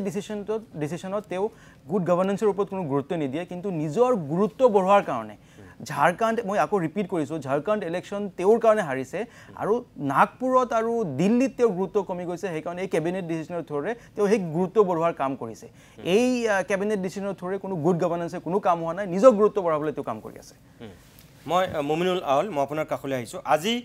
ৰেজাউল কৰিম চৰকাৰ আপুনি শুনিছেই তেখেতে স্পষ্টকৈ কৈছে যে এইটো মুখ্যমন্ত্ৰীয়ে ক'লে বুলি কেবিনেটে ক'লে বুলি মানি ল'ব নেকি নামানে তেওঁ কৈছে এইটো কেতিয়াও মানি লোৱা নহ'ব আজি যিসকল ব্যৱসায়ী আমি বক্তব্য সংগ্ৰহ কৰিছিলোঁ কেইজনমান ব্যৱসায়ী স্পষ্টকৈ কৈছে যে কোনোবাই কৈ দিলেই বা এনেকৈ ক'লেই হ'ব নেকি জন্মৰ আগৰ পৰা আমাৰ এইটো ব্যৱসায় চলি আহিছে আমি এনেকৈ ব্যৱসায় কৰি আহিছোঁ আমি কেনেকৈ বন্ধ কৰিম আমিতো নকৰোঁ বন্ধ নহয় চাওক বিষয়টো যেতিয়া আইনত পৰিণত হ'ব আইনে নিজা দিশেৰে ব্যৱস্থা ল'ব কোনোবাই আইন নেমানো বুলি ক'লে আইনে তেওঁৰ ওপৰত কি ব্যৱস্থা লয় সেইটো আইনে ল'ব কিন্তু মূল কথাটো হৈছে যে এই বিষয়টো লৈ আমি এতিয়া আলোচনাতে আমি দেখিলোঁ যে কেইবাগৰাকীও বক্তাই যথেষ্ট উত্তেজনাপূৰ্ণভাৱে গোটেই কথাখিনি উত্তেজিত সুৰত কথাখিনি কৈ আছে মই তেওঁলোকৰ প্ৰতি এটাই আহ্বান জনাম যে বেছি আৱেগটো বেছি সৃষ্টি কৰিব নালাগে আমি অলপ বিবেকেৰে কথাখিনি চিন্তা কৰি চাব লাগে আৰু আমি সদায় এটা কথা আমি চিন্তা কৰিব লাগিব হিন্দুৱে হওক মুছলমানে হওক খ্ৰীষ্টানে হওক বুদ্ধিষ্টে হওক জৈনে হওক আহোমে হওক চুতীয়াই হওক কোচে হওক গৰিয়াই মৰিয়া দেশী যোনে যি নহওক আমি অসমত অসমীয়া হিচাপে যিখিনি মানুহ আছোঁ এই মানুহখিনি আমি সম্প্ৰীতিৰ মাজেদি আৱেগবৰ্জিতভাৱে এটা সৌহাৰ্দ্যপূৰ্ণ পৰিৱেশত আমাৰ যিটো অসমীয়া সমাজ বুলি ক'লে আমাৰ যিখন ছবি আমাৰ চকুৰ আগত আহে আমাৰ মনৰ ভিতৰত আহে মন মগজুত যিখন অসমীয়া সমাজৰ ছবি আহে সেই সমাজখনৰ যিখিনি আনক দুখ দিয়া আনক আক্ৰমণ কৰা আনক নিন্দা কৰা আনক ঘিণ কৰা এই বিষয়বিলাকৰ পৰা আমি আঁতৰি এটা সুস্থ সামাজিক বাতাবৰণ সৃষ্টি কৰিবৰ কাৰণে চৰকাৰখনে ঠিক কথা কৈছে চৰকাৰখনে মমিনুল লাল তাতে এটা প্ৰশ্ন আছে ক'ত হোটেল ৰেষ্টুৰেণ্ট আৰু সামাজিক অনুষ্ঠানত এই গো মাংসক লৈনো আমাৰ হুলস্থুল লাগিছে ক'তনো অপ্ৰীতিকৰ পৰিৱেশ পৰিস্থিতিৰ সৃষ্টি হৈ আছিল ক'তনো কাজিয়া লাগিছে মাৰপিট লাগিছে সামাজিক অশান্তি হৈছে ইমান দিন নাই হোৱা আগতে কিন্তু এতিয়াহে অশান্তি এটা সৃষ্টি হৈছে ৰকিবুল হুছেইন ডাঙৰীয়াই কথাটো আৰম্ভ কৰি দিয়াৰ লগে লগে অশান্তিৰ সৃষ্টি হ'ল আজি যোৱাকালি নিতুমণি শইকীয়া ডাঙৰীয়া নিশ্চিতভাৱে যোৱাকালি কেবিনেটত সিদ্ধান্তটো হৈছে কিন্তু এই বিষয়টো গো মাংসৰ বিষয়টো লৈ আজি 4-5 দিন আগৰ পৰা বিভিন্ন সংবাদ মাধ্যমত চৰ্চা হৈ আছে সামাজিক মাধ্যমত চৰ্চা হৈ আছে মই আপোনাৰ লগত একমত হলোহেঁতেন যদি যোৱাকালি কেবিনেট সিদ্ধান্তটো লোৱাৰ পিছত এই পৰিৱেশটোৰ সৃষ্টি হ'লহেঁতেন কেবিনেট সিদ্ধান্তটো লোৱা হৈছে পৰিৱেশটো শান্ত কৰিবৰ কাৰণে কেবিনেট সিদ্ধান্তটো লোৱা হৈছে যাতে কোনো ধৰণৰ অশান্তিৰ সৃষ্টি নহয় কোনোবা দুষ্কৃতিকাৰীয়ে এখন হোটেলক কেন্দ্ৰ কৰি যাতে সমাজত এটা বিশৃংখলতা আনিব নোৱাৰে সমাজত সংঘৰ্ষৰ সৃষ্টি কৰিব নোৱাৰে তাৰ কাৰণে এটা সুদূৰ প্ৰসাৰী চিন্তাৰে এটা সঠিক সিদ্ধান্ত কেবিনেটে লৈছে গতিকে কেবিনেটে সিদ্ধান্তটো লৈ বিষয়টো সমাপ্ত কৰিব বিচাৰিছে গতিকে ৰকিবুল হুছেইন ডাঙৰীয়াৰ চিন্তাধাৰাৰে প্ৰভাৱান্বিত ৰাজনৈতিক দলে হওক ৰাজনৈতিক ব্যক্তিয়ে হওক সামাজিক ব্যক্তিয়ে হওক কোনোবা সংগঠনৰ ব্যক্তিয়ে হওক যিয়ে পৰিচালিত হৈ ভাবিছিলে যে ২৬ত ময়ো ৰাজনীতিত সোমাম যে ২৬ত ময়ো ৰাজনীতিত সোমাই এটা আৱেগ সৃষ্টি কৰিম মই কোনোবা মুছলমানৰ নেতা হৈ ল'ম মই কোনোবা কিবা খ্ৰীষ্টানৰ নেতা হৈ ল'ম এনেকৈ ভাবি যদি কোনোবাই ৰাজনীতি কৰি এই গো মাংসৰ ৰাজনীতিটোত ইন্ধন যোগাব খুজিছে তাত মোৰ ক'বলগীয়া একো নাই মই এটাই কথা ক'ম যে চৰকাৰে এটা উচিত সিদ্ধান্ত লৈছে যিসকলে গো মাংসৰ ৰাজনীতি কৰিম বুলি এটা পটভূমি তৈয়াৰ কৰিছিল তেওঁলোকৰ সেই পটভূমিটোত চৰকাৰে চেঁচা পানী ঢালিলে নিশ্চিতভাৱে আগন্তুক দিনত অসমত গো মাংসক লৈ ৰাজনীতি যে নচলে সেই কথাটো ১০০% সত্যত পৰিণত হ'ব মই ধন্যবাদ জনাইছোঁ মই ৰেজাউল কৰিম মই শেষবাৰৰ কাৰণে গৈছোঁ আপোনালোকে যিখিনি কাৰণত বিৰোধিতা কৰিছে আজি অসমৰ আন এগৰাকী শ্ৰেষ্ঠ মানে এই ক্ষেত্ৰত বক্তা নেকিবুৰ জামান অধিবক্তা নেকিবুৰ জামানে কৈছে যেনে জলসা আৰু ইস্তেমাৰ কথা কৈছে যে জলসাত লাখ লাখ মানুহ হয় তাত কেনেকৈ মুৰ্গী মাৰি পেলাই বা কোনোবা ছাগলী মাৰি পেলাই খানা খুৱাব তাত এইটো সম্ভৱেই নহয় বুলি কৈছে সেইটো এটা সামাজিক অনুষ্ঠান সেইবিলাকত এটা ধৰ্মীয় আৱেগো আছে চাবলৈ গ'লে যদিও আমি কৈ আছোঁ এই খাদ্যৰ লগত কোনো সম্পৰ্ক নাই সেই এফালৰ পৰা আছে কিন্তু গতিকে তেতিয়া তেওঁ কৈছে যে জলসা আৰু ইস্তেমাৰ দৰে অনুষ্ঠানত কেতিয়াও সম্ভৱ নহয় গো মাংস তাত লাগিবই কাৰণ ইমান কুইণ্টেলে প্ৰয়োজন হ'ব তাত তেনেকৈ মুৰ্গী বা হাঁহ খাই পেলাইতো নোৱাৰিব আৰু হালাল কৰা হয় যিহেতু তাৰমানে আপোনালোকে সেই দিশেৰেও এই কথাখিনি কৈ আছে নেকি মহো খাব পাৰিব ন গো খাব লাগিব বুলিতো তেনেকুৱা কথা নাই নহয় ধৰ্মীয় অনুষ্ঠান জলসা বা কাৰোবাৰ ঘৰত বিবাহ অনুষ্ঠান এইবিলাক কথা বৰ্তাবিলাক ইয়াতে ধৰক গো মাংসৰ প্ৰয়োজন হ'বই কাৰণ লাখ লাখ মানুহ আহে আৰু এই কামখিনি তাতে হ'বই কিন্তু কথা হৈছে যে যদি কোনোবাত মই এটা কথা স্পষ্ট কৰিছোঁ কোনোবা ঠাইত যদি কিবা কাৰণত যদি কোনোবা ধৰ্মীয় অইন ধৰ্মৰ মানুহৰ আৱেগ অনুভূতিত আঘাত সানিছে সেইখিনি বস্তু আমি লক্ষ্য কৰিব লাগে আৰু সেইখিনি বস্তু আমি লক্ষ্য কৰিও আছোঁ আৰু তাৰ পিছত আমি যেনেকৈ চলি আছে এটা শান্তিপূৰ্ণ পৰিৱেশত এটা সমন্বয় সৃষ্টি কৰি সকলোৱে চলি আছে আজি মমিনুল্লাহ ডাঙৰীয়াই কৈছে যে আমি এটা অসমীয়া জাতীয় সকলোৰে লগত সমিল মিলেৰে যাতে চলি যাব পাৰোঁ কাৰো মাজত বিশৃংখল নহয় বিশৃংখলটো লগাই কোনে বিশৃংখলটো মুখ্যমন্ত্ৰী নিজে লগায় ৰকিবুল হুছেইনে লগাইছে ৰকিবুল হুছেইন লগাইছে আপুনি মুখ্যমন্ত্ৰীৰ নামটো বাৰে বাৰে কিয় লৈ আছে আৰু বিশৃংখল আপোনালোকে ৰকিবুল হুছেইনৰ লগত আপোনাৰ কিবা এটা ভিতৰুৱা বুজাবুজি আছে টাৰ্গেট কৰে কেতিয়াবা মাদ্ৰাসাক টাৰ্গেট কৰে কেতিয়াবা মছজিদক টাৰ্গেট কৰে এইটো মুখ্যমন্ত্ৰীৰ নীতি হ'ল নেকি মুখ্যমন্ত্ৰী কিয় এইবিলাক কৰিব লাগে মুখ্যমন্ত্ৰী ডাঙৰীয়াই তো কৈ দিলে হ'ল যে এই ঠাইখিনিত আপোনালোকে এই দোকানখনত অইন ধৰ্মৰ মানুহে অসুবিধা পাইছে আপোনালোকে এইখিনি অলপ ব্যৱস্থা লওক নিশ্চিতভাৱে দোকানীয়ে ব্যৱস্থা ল'ব এটা শান্তিপূৰ্ণ পৰিৱেশত চলি থকাৰ পিছত আজি মুখ্যমন্ত্ৰীয়ে অশান্তিৰ সৃষ্টিটো মুখ্যমন্ত্ৰীয়ে কৰে মুখ্যমন্ত্ৰীয়ে অশান্তি এইকাৰণেই কৰে কাৰণ অসমৰ মানুহক তো শান্তিত থাকিব নিদিয়ে অসমৰ মানুহ যেতিয়া শান্তিত থাকিব ভালকৈ দুবেলা দুবটি খাব স্কুল পাব মূল্যবৃদ্ধি ৰোধ হ'ব যেতিয়া মানে নিবনুৱাৰ সমস্যা সমাধান হ'ব তেতিয়া মুখ্যমন্ত্ৰীৰ কথা নুশুনে নহয় ৰেজাল্ট কৰি মই ধন্যবাদ জনাইছোঁ মোৰ সময় শেষ মই শেষত মুকুট শৰ্মা মই আপোনাৰ কাষলৈ আহিছোঁ ৰেজাল্ট কৰি মই দুখিত মই আৰু সময় দিব নোৱাৰিম যা মই মুকুট শৰ্মা ইছলামৰ ক্ষেত্ৰত যেনেকৈ কিন্তু হিন্দু মানুহৰ ক্ষেত্ৰতো আজিও কিন্তু গৰু বলি দিয়া হয় এতিয়া ধৰক আহোমৰে উমফা পূজাৰ কথা যদি আমি কওঁ তেনেহ'লে তাততো ছাগলী গৰু সকলো বলি দিয়া হয় আজিওতো গো মাংসৰ পূজাত ব্যৱহাৰ কৰে আৰু সেই মাংস প্ৰসাদ হিচাপে ব্যৱহাৰ কৰে এতিয়াও কৰে আহোমৰ মানুহে